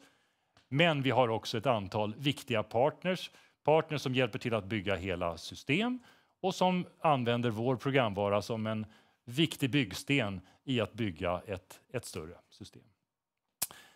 Allt det här tillsammans gör att vi har en stabil intäktsbas med höga bruttomarginaler eftersom de bygger på programvaruförsäljning och också en hög andel återkommande intäkter. Vi brukar säga att mer än hälften av intäkterna är återkommande tack vare de här olika affärsmodellerna. Jag pratade någonting om då hur molnteknologi möjliggör för flera leverantörer. Och, det här är en trend som är väldigt positiv för Enea. Väldigt positiv för ett mellanstort programvaruföretag. Och vi har frågat då, analytiker här, i det här fallet en mycket respekterad analytiker som heter Heavy Reading, har gått ut och frågat kunder hur ser de framtiden? Om man tittar specifikt på 5G och kanske ännu mer specifikt på datahantering för 5G. Vilken framtid ser man? Vill man ha många leverantörer? Vill man ha nät, så kallade multileverantörsnät? 48% svarade absolut. Så här ser vi framtiden. Det är precis det här vi vill ha. Vi vill ta steg mot att kunna bjuda in till mer konkurrens och att kunna ha valmöjligheter. 26% sa ja, det är nog så, det är nog dit vi är på väg. Vi är inte riktigt där ännu, men det är definitivt dit vi vill. 15% sa vet inte än, vi har inte riktigt hunnit tänka igenom det här. Och 11% sa inte så jätteviktigt för oss just nu. Så att 74% är ändå positiva till en trend där framtidens nät har fler leverantörer i sig, är mer uppbyggda som ett samarbete mellan olika programvaror från olika leverantörer. Och det här är också någonting som ger oss förtroende för framtiden, självförtroende, att kunna vara en av de här utmanarna där allting kanske inte kommer från den här jätteleverantören utan där viktiga specialiserade byggkomponenter och programvarukomponenter kommer från Enea. Och det här är faktiskt inte bara framtid, det här händer nu också. Det här är ett exempel från förra året. Den stora globala norska operatören Telenor gjorde ett pilotprojekt där man just ställde sig frågan hur ska vi bygga framtidens 5G-nät? Hur ska vi bygga framtidens 5G-nät som är helt baserad på molnteknologi men där vi också utnyttjar de här byggkomponenterna som faktiskt är standardiserade. De är internationellt standardiserade så de är i någon mening utbytbara. Men det de gjorde var att titta vilka är nu ledande inom olika områden och vi är väldigt glada av att vi var en del av det. Vi blev valda för just datahanteringsdelen av Telenors pilot inom 5G. Och sen så byggde man upp det här och vår programvara har då tillsammans med programvara från ett antal andra leverantörer som inte namnger det här men man kan med färgerna förstå att det är olika andra leverantörer har då byggts ihop till en pilot för hur ett framtida kommersiellt 5G-nät skulle kunna se ut. Och det här gav faktiskt ganska stor genklang också på marknaden och det var diverse industripriser som delades ut till Telenor för det här initiativet att ploga för och visa vägen för hur framtidens nät kan byggas. Ett ännu mer aktuellt exempel är faktiskt en affär som vi annonserade nu i 4:e kvartalet förra året. Det är en affär där vi är en av flera leverantörer till ett stort asiatiskt företag. Ett företag som heter Compal som är producent helt enkelt av elektronikutrustning. Och de har då bestämt att bygga ett sånt här privat 5G-nät. Ett 5G-nät enbart anpassad för sin egen produktion. Och i det så har de då handlat upp den senaste teknologin och valde Enea för just datahanteringsdelen av 5G. Det som vi har och är duktiga på. Och det återigen är ett exempel på hur flera leverantörer samarbetar mot framtidens 5G-nät. I det här fallet då privata 5G-nät för ett företag. Man kan tänka sig att i en sån här miljö så har det ju länge funnits en debatt om vad är det för typ av kommunikation. Är det 5G som gäller eller är det kanske fiber eller är det kanske wifi om man ska göra det här trådlöst. Och, det är väl mitt sista exempel här att vi ser inte att den här debatten är så jätteintressant. Framtiden kommer liksom idag handla om att använda den bästa teknologin där den hör hemma. Wifi kommer fortsättningsvis vara en mycket viktig del av både kommunikation för industrier men även kommunikation för människor och privatpersoner. Det kommer nya standarder. Förra året kom det Wi-Fi 6 och Wi-Fi 7 är redan under utveckling kan man säga. Så att framtiden handlar om att kunna få täckning och teknologi och frekvenser för både Wi-Fi och 5G att samspela på ett bra sätt för att ge bästa möjliga upplevelse. Och tack vare vår position och våra förvärv och vår kompetens så har vi en ganska unik position igen eftersom vi har både 5G-teknologi och Wi-Fi-teknologi särskilt ur ett säkerhetsperspektiv. Och det här är någonting också som vi bygger vidare på mot flera kunder just nu. Så för att sammanfatta. Enea. Jag ser oss som en utmanare inom 5G. Vi har ju såklart installerad bas idag i dagens nät, men 5G skapar nya möjligheter. 5G som teknologi för att koppla ihop samhällen kommer att skapa nya möjligheter och nya marknader, men kommer också med nya hot och utmaningar, så att 5G-säkerhet och 5G och cybersäkerhet är ett viktigt område som vi satsar på genom infrastruktur, säkerställa infrastruktur, säkerställa trafik och säkerställa tjänster. 5G handlar också om nät som inte bara kommer från en leverantör, utan där man använder det bästa som olika leverantörer kan använda och sätter ihop det här till ett ännu bättre system. Och tack vare några av de referensaffärer vi har tagit så har vi en bra ingång och en position mot den framtiden. 5G kommer att handla om mer konsumtion av bland annat media, och tack vare vår roll och expertis inom att optimera media så ser vi att det är också en marknad som är spännande framöver. Och till slut, 5G kommer inte att handla om att ta bort eller utesluta de kommunikationsmetoder och standarder, till exempel Wi-Fi som finns idag, utan det kommer i hög utsträckning vara kompletterande. Och just det här kompletterande kommer att kräva leverantörer som förstår båda typerna av teknologi, och det är någonting som vi gör. Vi har både expertis och produkter som klarar att hantera både dagens mobila nät, dagens Wi-Fi-nät och morgondagens olika standarder. Tack så mycket. Tack så mycket. Väldigt spännande presentation. Jag tänkte om vi skulle, ni nämner ju i era rapportering att ni har som plan att ni ska utmana existerande aktörer på den här marknaden. Skulle du kunna berätta lite mer specifikt vilka aktörer rör det sig om och hur ser ni på konkurrenslandskapet?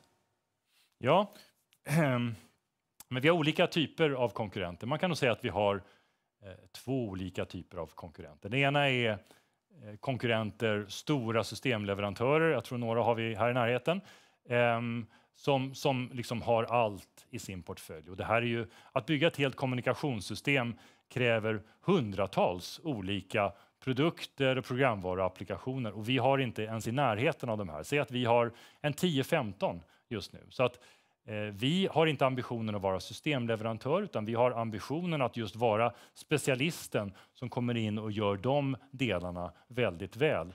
Men det är klart, det finns ju kanske kunder som fortfarande vill köpa allting från en leverantör, och då uppstår ju någon slags konkurrenssituation. Men sen finns det en annan typ av konkurrent, och det är just de som specialiserar sig på samma sätt som vi. Och där finns det lite olika, beroende på vilket av de här områdena som det handlar om, så finns det olika konkurrenter. Några amerikanska, någon europeisk som har en så här liknande strategi, men jag känner nog att vi ligger väldigt väl till. I just nischen av specialister på de här områdena så rankas vi oftast som nummer 1 på marknaden. Tack. Och om man tänker på mixen relativt försäljning versus serviceintäkter så, och vad det har för effekter på bruttomarginalen. Du pratade lite om det, men jag tänker eran plan kring utvecklingen där, vad kommer det få för effekter på bruttomarginalen om vi blickar framåt lite? Ja, i grunden så är vår strategi att vara och fortsätta vara ett programvaruföretag. Det vill säga huvuddelen av vår försäljning handlar om olika former av affärsmodeller för programvara. Det kan vara programvarulicenser eller det kan vara programvara som tjänst. Men sen finns det alltid en del av våra projekt som handlar om att hjälpa till att installera eller att säkerställa att det fungerar på olika sätt, eller olika supportavtal. Så det finns alltid en del av det vi gör som vi klassificerar som professionella tjänster. Och det är klart att det har en viss påverkan på bruttomarginalen, och sen så är det variationer mellan kvartalen om när olika stora projekt går i mål eller inte går i mål. Men övergripande så är vår ambition att kvarstå som programvaruföretag med höga bruttomarginaler. Och när man tittar på våra bruttomarginaler så måste man också se på hur vi redovisar avskrivningar. Vi har i alla fall tidigare redovisat avskrivningar som en del av kostnad för sålda varor, så att de bör man kanske plocka bort för att förstå den riktiga bruttomarginalen som i allmänhet ligger väl och högt. För om man kollar på resultaträkningen så tycker jag ändå att ni har haft en bra kontroll på rörelsekostnaderna och så. Ser ni någon inflation i kostnaderna framöver? Jag tänker kanske det kan vara personalkostnader, det kan vara andra kostnader. Så vad kan man förvänta sig där? Kostnadskontroll är ju jätteviktigt och vi har ju haft ambitionen att ha en rörelsemarginal över 20% och den ambitionen lyckades vi nå förra året, vilket vi är glada för, och den ambitionen behåller vi för det här året också. Det kräver ju såklart att vi är väldigt selektiva i var vi investerar. Men vi fortsätter att investera väldigt mycket i utveckling, forskning och utveckling. Vi har mer än 1/4 av vår omsättning motsvarande i forskning och utvecklingsinvesteringar. Men återigen, det handlar om att vara selektiv. Det handlar om att investera i områden där man har chansen att bli riktigt duktig, där vi också ser en växande marknad. I områden där kanske marknaden är vikande eller inte händer på det sättet som man trodde, så prioriterar vi ner det för att flytta resurser. Så att det här är en del av pågående arbete. Vi tog en del sådana beslut nu bland annat i 4:e kvartalet, och det är en del av det pågående arbetet, och det är en del av det som har gjort Enea framgångsrikt till där vi är också. Mm. Har ni sett några pandemieffekter de senaste kvartalen, och bedömer ni att någonting som kommer från pandemin har resulterat i helt tappade affärer, eller tror ni att de kommer att komma tillbaks? Visst har vi sett pandemieffekter. Absolut. Vi och konkurrenter och kunder har haft pandemieffekter. Den goda nyheten är väl att vi som programvaruföretag har haft väldigt lätt att ställa om till att jobba hemifrån, till att fortsätta och leverera produkter. Så det har inte varit problemet alls. Och kanske inte våra kunder heller, de har nog kunnat sköta huvuddelen av verksamheten också på ett bra sätt. Men det är klart att på marginalen, när det handlar om saker som kanske kan vänta. 5G till exempel, som är temat för dagen här. 5G har blivit försenad på grund av pandemin. Det har blivit uppskjutna frekvensaktioner, uppskjutna standardiseringsmöten, uppskjutna investeringsplaner hos kunder. Så att visst har det funnits en påverkan. Och sen är det väl så också att vi har en annan effekt i kundledet också. Vår roll är ju att vara utmanare. Vi kanske inte är kända av alla kunder, och det är klart att då är det en fördel att kunna finnas där hos kunderna. Att kunna finnas på de där branschmässorna som tyvärr har varit inställda de senaste 2 åren. Så att visst finns det på marginalen pandemieffekter som vi ser fram emot att de successivt förhoppningsvis ska försvinna.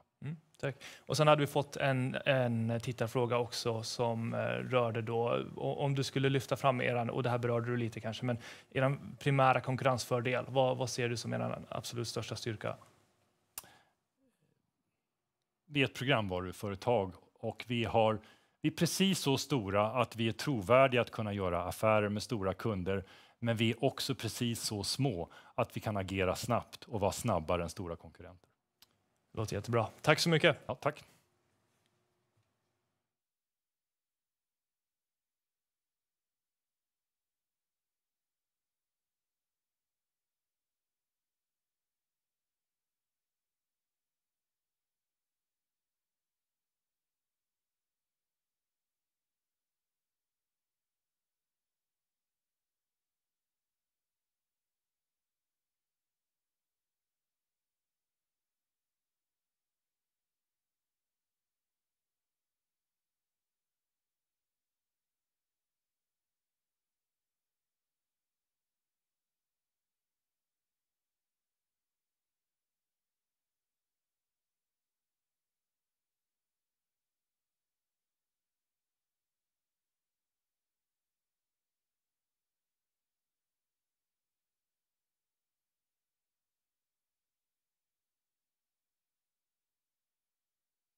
Då hälsar vi alla välkomna till nästa presentation här på Erik Penser Bank och jag står här tillsammans med Magnus Johansson som är vd på Transtema. Välkommen!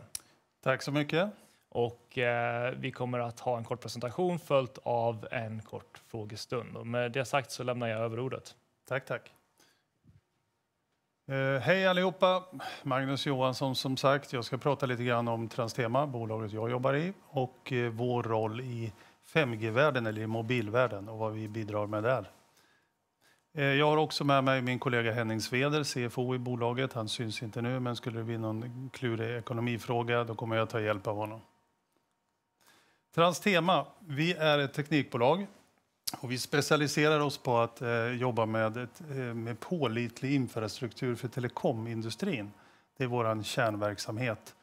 Vi jobbar med nätdesign, alltså hur näten utformas. Vi jobbar med planering av näten. Vi jobbar med byggnation och hur de ska utformas i stort. Vi jobbar med installation av telekomutrustningen och även konfiguration av nätelementen, alltså utrustningen i näten. Och sist men inte minst så jobbar vi med drift och underhåll av näten där vi kör våra kunders nät dygnet runt, året runt. Vi är verksamma i Skandinavien, främst i Sverige, men vi har affärer i våra grannländer också. Och för att visa på att vi levererar kvalitet så har vi ett antal olika certifikat och ISO-certifikat, robust fiber.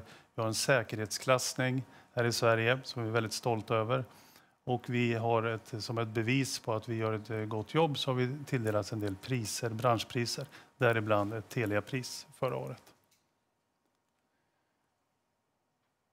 Om vi tittar på bolaget i korthet så är vi är lite drygt 1000 personer, 1000 anställda, jag tror vi är 1100 idag. Vi har hållit på sedan 1997 med vår verksamhet. Vi omsatte förra året knappa 1,7 miljarder och vi är listade på small cap sedan i höstas, innan dess på First North.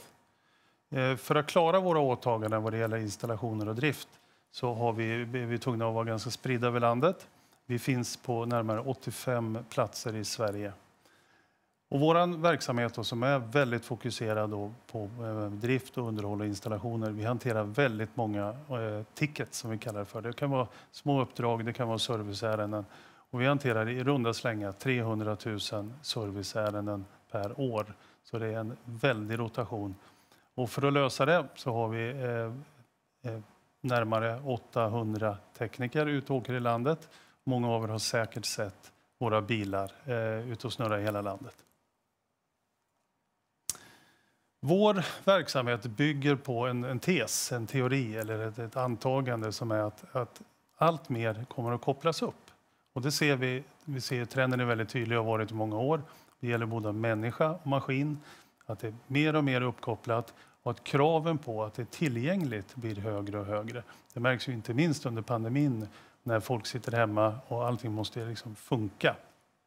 Så det här med att kravet på tillgänglighet, på möjlighet att vara uppkopplad överhuvudtaget, på säkerhet kommer att öka över tiden. Det är vår ansats till vår verksamhet. Och för att klara det, för att klara kraven i samhället, då är kraven på oss innebär hur utformas näten, hur sköts drift och underhåll, hur byggs näten kommer också bli allt viktigare över tiden. Och det är så här kärnan i vår verksamhet. Och vi siktar naturligtvis mot att vara liksom den främsta inom vårt område. Och det tycker vi att vi är på god väg att nå. Och tittar vi i Sverige så är vi störst på det vi gör. Vi är också väldigt måna om att driva innovation och utveckling. Och det är kanske inte produktutveckling i sig. Men det finns väldigt mycket runt processer, rutiner. Hur gör man när man bygger nät? Hur gör man när man sköter drift och underhåll? Det är dels för att vi ska vara så effektiva som möjligt. Men absolut också är det ju en hållbarhetsfråga. Att ju mindre man behöver åka för att sköta drift och underhåll, alltså åka i bil, desto bättre för alla inblandade. Jämställdhet är också en fråga för oss som är ganska stor. Vi verkar ju i telekombranschen och den är ju av hävd ganska mansdominerad. Så vi jobbar hårt för att uppnå ökad jämlikhet mellan kön. Vår strategi leder ju till ett antal fördelar. Och det är, de uppenbara fördelarna det är att våra kundrelationer blir väldigt långa och starka. Vi tar ett stort ansvar för våra kunders nät som i sin tur är plattformen för deras intjäning. Vi får längre kontrakt och vi i vår tur, i och med att vi har så många små uppdrag, som det blir ju ett ganska jämnt flöde av uppdrag och serviceärenden vi har, så får vi ett väldigt förutsägbart kassaflöde. Vi har också en väldigt låg säsongsvariation till skillnad från tidigare år när vi höll på mer med byggprojekt, alltså entreprenadprojekt, där vintern kan ställa till förtret. Så nu är det mer säkerhet i vår intjäning och i vår leverans. Riskerna hålls ju begränsade med vår affärsmodell. Vad är våra USPs, alltså våra unika selling points? Vi har vår nationella täckning. Vi når ut i landet på en timme om det kniper, så vi kan sköta underhållsåtaganden som vi har. Vi kör vår operation dygnet runt, året runt. Det gäller våra 2 nätdriftscentraler eller nockar. Det gäller vår fältservice och det gäller vår kundsupport. Den sista punkten snuddade jag vid förut, och det handlar just om att vi vill jobba med innovation genom digitalisering och annat. Att vi vill bli mer effektiva och tänka nya banor. Och det tycker vi att vi än så länge har lyckats väldigt bra med. Hur har det gått för oss? Ja, vi tycker att det går väldigt bra för oss. Och vi ser på den här grafen, nu är det kanske väldigt liten stil, men vi har en tillväxt under föregående år på 20% organisk. Och ni ser på den högra grafen att vår EBITDA och vår marginal har ökat också i väldigt positiv riktning. Så vi är väldigt nöjda och glada med vår finansiella performance. Och vi hoppas att kunna fortsätta den utvecklingen. Och det är en del av det här med att vi jobbar med digitalisering, effektivisering, att göra saker och ting smartare. Vi satte i höstas nya finansiella mål, och de ser ni här på bild. Vi ska ha en tillväxt på 10% över tid, och det inkluderar då både förvärv och organiskt. Och vi vill ju ha en underliggande organisk tillväxt, men krydda den med förvärv. Vi ska ha en EBITDA-marginal som är överstigande 5%, och vi ska ha en skuldsättning, alltså nettet genom EBITDA, som är lägre än 2,0. Och tittar man på vår performance under förra året och hittills, så överträffar vi våra mål, vilket vi är väldigt stolta över. Och kanske framförallt att vi har en skuldsättning som är väldigt låg nu för tiden. Om vi dyker in på Transtema i mobilvärlden eller 5G-världen, så kan jag börja med att prata om vilka är spelarna, vilka är aktörerna i mobilvärlden. Vi har ju de nätoperatörerna, och i Sverige känner vi igen dem. Telia, Telenor, 3 och så vidare. Vi har de som har dedicated networks eller privata nät. Sådana finns det också en hel del av. Det hittar vi i hamnar, i gruvor och så vidare. Fortfarande samma teknik, men de är privata nät då. Vissa större industrier som finns på stora områden har det också. Vi har våra utrustningsleverantörer, Ericsson, Nokia och så vidare, känner ni till. Och vi har de som har kompletterande utrustning, så det kan vara kablar och slangar och kraftsystem och annat. Till exempel Hexatronic, QD, Cisco och så vidare. Det har ju också dykt upp renodlade företag som tar hand om anläggningstillgångar. Och det är Tower Companies är ett typiskt sådant exempel. Vi hade ju, för inte så länge sedan så klev ju Cellnex in i Sverige och tog över 3s towers och sajter i Sverige. Jag återkommer till Cellnex lite senare. Och så finns ju vår grupp av aktörer, och vi är så här oberoende entreprenörer eller service providers, där vi levererar våra tjänster för att bidra till den här infrastrukturen i landet.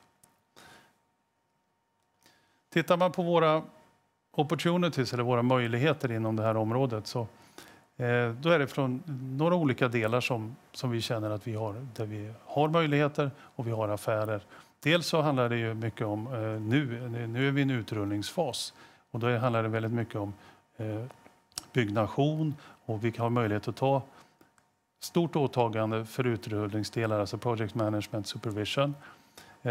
Vi pratar konsulttjänster runt det hela, jobbar vi med idag. Det är alltså nätplanering och radioplanering. Optimera nät är ju en senare fråga när näten väl är byggda. Om vi pratar om den bakomliggande infrastrukturen, det är inte bara liksom 5G-sändarna vi pratar om, utan bakom det så finns det alltid alltså infrastruktur som tar hand om trafiken. Och det kan ju vara fiber-backhauls, alltså fibernäten i landet. Det är hela site-infrastrukturen med tornen och sitehusen som står där ute. Här känner vi också att vi har bra möjligheter. Under utrullningens gång, när det här nätet byggs, så jobbar vi då med installationer och det som kallas för swap. Det är att vi tar äldre utrustning och byter mot nyare. Det kan vara 4G till 5G till exempel. Och där är det en mängd olika faktorer, eller olika delar som vi jobbar med. Det är på installation, vi jobbar med implementation och det hela. Det är logistik, det kan vara recycling och annat av gammal utrustning. Så det är många delar av det här att faktiskt uppgradera eller bygga ett nät. Sen kommer vi ner till våra paradgrenar då, och det är på Network Operations. Som jag sa, i våra driftcentraler så kör vi både fasta och mobila nät dygnet runt, året runt. Så vi fjärrövervakar dem och vi får larm och vi är proaktiva och försöker prediktera larm innan de faktiskt händer. Och för att åtgärda det som sen dyker upp i näten så har vi vår fältserviceorganisation som då faller under maintenance. Och där har vi folk över hela landet som rycker ut och fixar de fel och de problem som dyker upp så näten hålls i drift i Sverige. Och då pratar vi både fasta nät och mobilnät. Sen finns det en mängd olika specialprojekt som dyker upp då och då. Det kan vara när det är annan infrastruktur som byggs, tunnlar och sånt. Tänker man inte på, men där måste man förstärka mobilsignalerna för att det ska funka. Inomhusteknik är ju väldigt spännande. Det är nämligen så att i moderna hus så har 5G-trafiken eller den högfrekventa trafiken svårt att tränga in. Då måste den förstärkas och då måste man ha kompletterande utrustning inomhus för att alltså repeaters och annat för att det ska funka. Och vi märker redan nu att det kommer att bli en stor möjlighet i köpcentra, i kontorshus och annat för att få 5G fungerande hela vägen ut där vi faktiskt vistas på dagarna. Vi har några andra, det här säkerhetsklassade projekt nämnde jag i början, funkar intressant för oss. Och i vissa fall när man inte har fiber backhaul så jobbar vi med mikrovågslänkar. Tittar man på hur vi står affärsmässigt idag så har vi några kontrakt och några åtaganden som vi är väldigt glada över att ha. Vi har ju ett väldigt långsiktigt avtal med Telia inom fälttjänster och det gäller all teknologi, det är både mobila och fasta nät. Vi har ett stort åtagande där att få deras infrastruktur att fungera. Vi jobbar även med något som heter Fixed Wireless Access och det är att man har fasta uppkopplingar mot mobilbasstationerna. Till exempel när man är lite längre ut på landsbygden och inte kan få fiber framdraget. Då funkar Fixed Wireless Access väldigt bra. Vårt åtagande är nationellt. Förstod ni i början? Vi har ju alla människor ute, alla tekniker ute i landet. Och vi har ett väldigt långsiktigt åtagande där. Vi har också tagit över driften för 3GIS-nät här i Sverige. Och där har vi tagit över hela ansvaret, hela vägen bort till tillgänglighet i nätet fullt ut. Och det innebär att vi kör nätet ifrån våra NOC. Vi har logistiken, vi har fältservicen, vi har optimeringen av nätet. Och det är väldigt stort ansvar och väldigt glädjande för oss att ha fått det ansvaret. Vi har också där ett väldigt långt avtal att vi kör deras nät. Då. Ericsson jobbar vi ihop med. Det är en stor och väldigt värdefull kund till oss. Och där jobbar vi med utrullning av det nya 5G-nätet tillsammans med dem. Och det inkluderar också en del som det är ju förberedande arbeten som site surveys och annat, men även så här fysiskt att faktiskt montera och driftsätta utrustningen och hantera äldre utrustning i bakgrunden. Cellnex nämnde jag tidigare och det är ett ganska nytt åtagande för oss. Där har vi klivit in på det vi kallar för site management. Cellnex har ju 2700 sajter här i Sverige som de har förvärvat. Och vi har tillsammans med dem, vi blir partner med dem, där vi säger vi sköter drift och underhåll av deras anläggningar nu. Och det inkluderar ju väldigt massa saker, alltså kraft, kyla, lås och larm, säkerhet och annat. Vi har hela vår personalkader utåkande i landet Och det gör att vi kan göra mer när vi ändå är liksom ute och snurrar i landet. Också ett långt avtal som vi är väldigt stolta över att vi har. Vi jobbar vidare på att landa den här typen av kontrakt där vi kan mer utnyttja vår organisation, våra tekniker, verktyg, bilar, system, allt vi nu har. Va? Det ger oss liksom en boost i våran affär. När vi tittar på 5G-utrullningen specifikt så är det i Sverige idag lite grann en resursbrist. Det märks på sina håll. Det är svårt att hitta kompetent personal som är med och bygger de här näten. Så vi tog tag i det här tillsammans med Arbetsförmedlingen här. Så vi kör på 3 platser idag, alltså de 3 storstäderna och ska snart börja i norra Sverige. Så kör vi en egen intern utbildning av radio- och tontekniker. För att säkerställa att vi försörjer inte bara utbyggnationen utan även framtida drift och underhåll.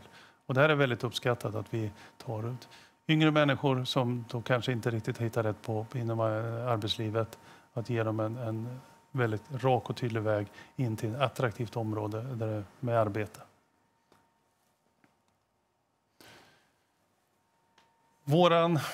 Vi pratade lite grann om våra tillväxtmål här som jag sa var 10% per år och det är delvis organiskt men delvis genom förvärv. Och det här är någonting som vi jobbar med nu, alltså vår tillväxt är ständigt vår agenda. Dels har vi en del nya möjligheter eller opportunities som vi går efter. Vi är här idag för att prata lite om mobilnät eller 5G. FVA pratar vi om tidigare, inomhuslösningar. Men vi jobbar också med laddinfrastruktur som hör till den typen av utrustning som kommer att vara online framöver. Det blir som nya stora kommunikationsnät i landet. Vårt kontrakt med Cellnex och den site management-ansvaret vi har tagit där. Den typen av uppdrag kommer vi att jobba vidare med och bredda inom både facility och site management. IoT är ju ett kärt begrepp. Det är många som pratar om det. Och det hänger liksom ihop med site management, med allting annat vi gör. Det handlar om att digitalisera, effektivisera och göra saker och ting smartare och billigare på sikt. I takt med att saker och ting kopplas upp, inte bara människor utan även utrustning, så blir säkerheten allt mer viktig. Och det är en aspekt som vi alltid har med oss, som vi också försöker jobba med våra kunder och säkerställa att det vi bygger och den infrastrukturen i landet att den blir säker. Så vi jobbar organiskt givetvis med att utveckla de här affärsområdena, men vi jobbar också med att titta på förvärv där vi kan accelerera vår tillväxt. Och tittar vi i Sverige, där vi nu har vår största delen av vår organisation, så är det kompletterande förvärv inom något av de här nya nischerna som vi är på väg att kliva in i. Och tittar vi i våra grannländer så är det att vi vill hitta en färdig verksamhet, alltså en verksamhet som redan har en tillräcklig body och har en bredd ifrån nätdesign till installationsarbeten till drift och underhåll. Och vi har gott hopp att vi ska hitta bra förvärv och det är något som är väldigt spännande för oss att jobba med och se hur kan vi accelerera våran tillväxt. Sist men inte minst så vill jag beröra ämnet hållbarhet. Det här är ju väldigt viktigt, inte bara för planeten utan även för oss. Och vi har lagt på oss själva väldigt hårda krav. Delvis för att våra kunder förväntar sig det, men också för att vi själva känner att ska vi vara relevanta 5-10 år framåt i tiden, då måste vi fixa detta. Och vi jobbar i 4 olika kanaler. Dels handlar det om våra anställda och att vi är vår arbetsmiljö. Det handlar om vår affär. Är vi liksom en kvalitativ affärspartner vad det gäller code of conduct, vad det gäller, alltså vi vill vara liksom en pålitlig affärspartner. Vår miljö är ju absolut på tapeten och det är oftast det man tänker på när man pratar om hållbarhet. Och där har vi satt ganska tuffa mål på oss själva. Ja, ni ser ju här att vi säger att 2030 så ska vi inte släppa ut någon koldioxid alls. Vi ska vara helt fria från fossilt koldioxid. Och det är en ganska tuff resa. Man har 900 bilar. Huvuddelen är dieseldrivna idag och vi ska ersätta dem med el. Och tittar vi på den typen av service- eller teknikerbilar så är inte utbudet stort. Men vi jobbar hårt för det här och vi har börjat vår resa att ställa om. Så vi har idag en del av vår bilflotta är eldriven idag där ute. Vi vi jobbar ju också med lite recycling och logistik runt de här projekten som vi jobbar med. Och det innebär att vi vill ju ta ansvar från ände till ände här och säga att vi ska ha 0 waste som inte är återvunnet 2030. Här har vi kommit riktigt långt. Jag tror vi är någonstans på 60-70% vi återvinner idag. Så här ligger vi före våran plan framåt. För att gå från ord till handling och inte bara snacka om hållbarhet så har vi signat upp oss på SBT eller Science Based Target Initiative och satt våra mål där så att nu är vi mätbara på riktigt. Och vi tror att de företagen som ska vara liksom relevanta framåt, de måste faktiskt gå, inte bara snacka på hemsidan utan också lägga fram sina mål till SBT och få dem mätt över tiden. Det var nog det jag tänkte prata om idag. Så tack så mycket för det. Tack så mycket. Väldigt spännande presentation. Jag tänkte på ert erbjudande. Jag menar, nu håller ni på med installation och underhåll och så kommer det påföljande service på det där i ett optimalt upplägg. Jag tänker om vi ställer det, alltså produktmixen i relation till ert lönsamhetsmål. Nu ska ni nå 5%. Ska den optimala produktmixen då vara tiltad åt kanske servicehållet eller ska det se ut som att man är en helhetsleverantör? Hur ser man på den produktmixen där? Om vi ska... Med den mixen vi har idag, vi har huvuddelen av vår affär, lite drygt hälften, som ligger på drift och underhåll idag. Och den är vi ganska nöjda med. Vi har liksom en mindre del på, om vi pratar om design, network design och de tidiga faserna. På installation och bygg så har vi också en mindre del och huvuddelen på drift eller operations och maintenance. Den fördelningen är vi ganska nöjda med. Utan det vi gör genom att, om vi fyller på, häller in ny business i toppen på våran produktionsapparat. I och med att vi har underliggande resurserna på plats, människor, maskiner, bilar, så får vi med automatiken marginalförstärkning i den.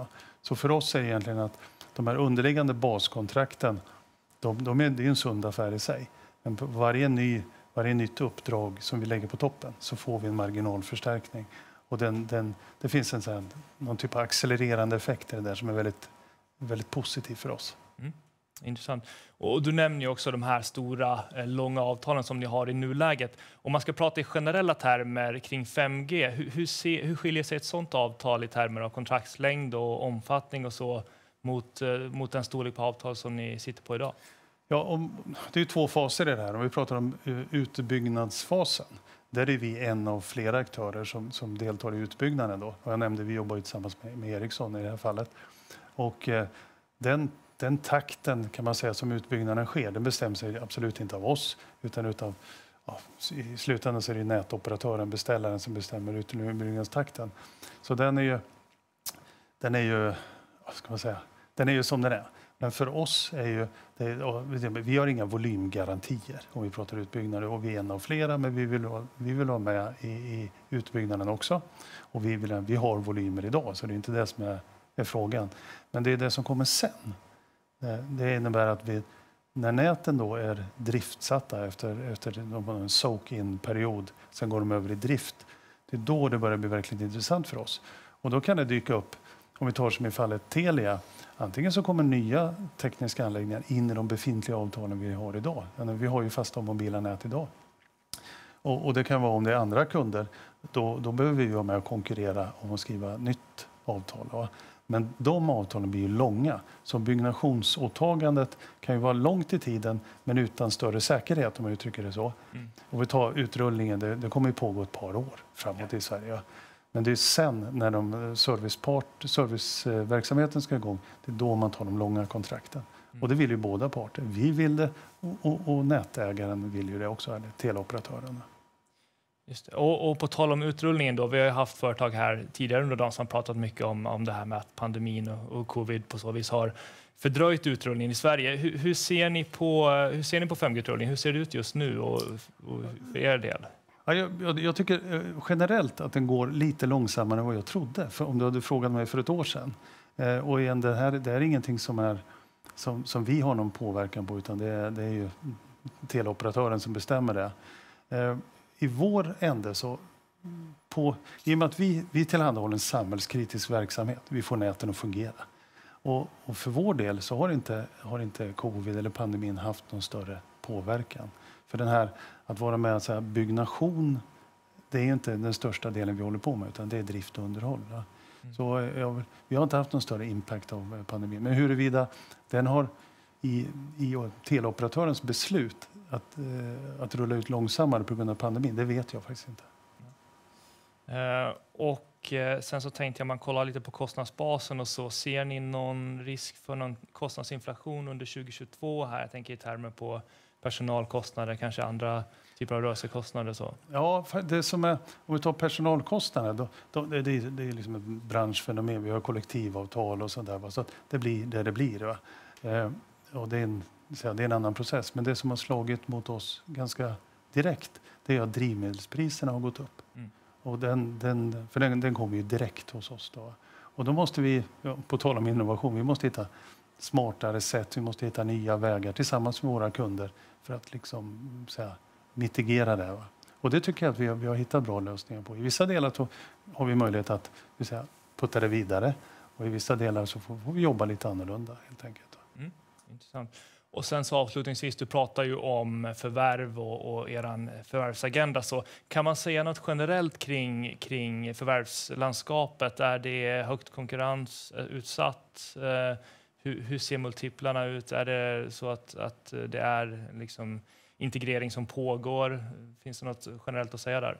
Ja, om vi pratar Sverige, där har det ju varit på säga rena slakten. Det är en hel del sådana compounders som är ute och som har förvärvat ganska massivt i Sverige. Och det driver upp multiplarna. Om vi någon gång i tiden var på 4, då kanske vi är snarare på 6 idag. Och nu pratar vi om vår värld. Det finns ju andra branscher som har andra multiplar. Men i våra grannländer där vi är ute liksom och sonderar terrängen där, det ser vi inte riktigt samma effekt, att det har blivit upphaussat eller blivit inflation i multiplarna. Så men i Sverige så har det varit mycket förvärv. Spännande. Stort tack för att du kom hit, Magnus. Tack så hemskt mycket. Och med det sagt så vill jag tacka alla som har tagit sig tiden att kolla på våran temadag och hoppas att dagarna erbjuder spännande presentationer.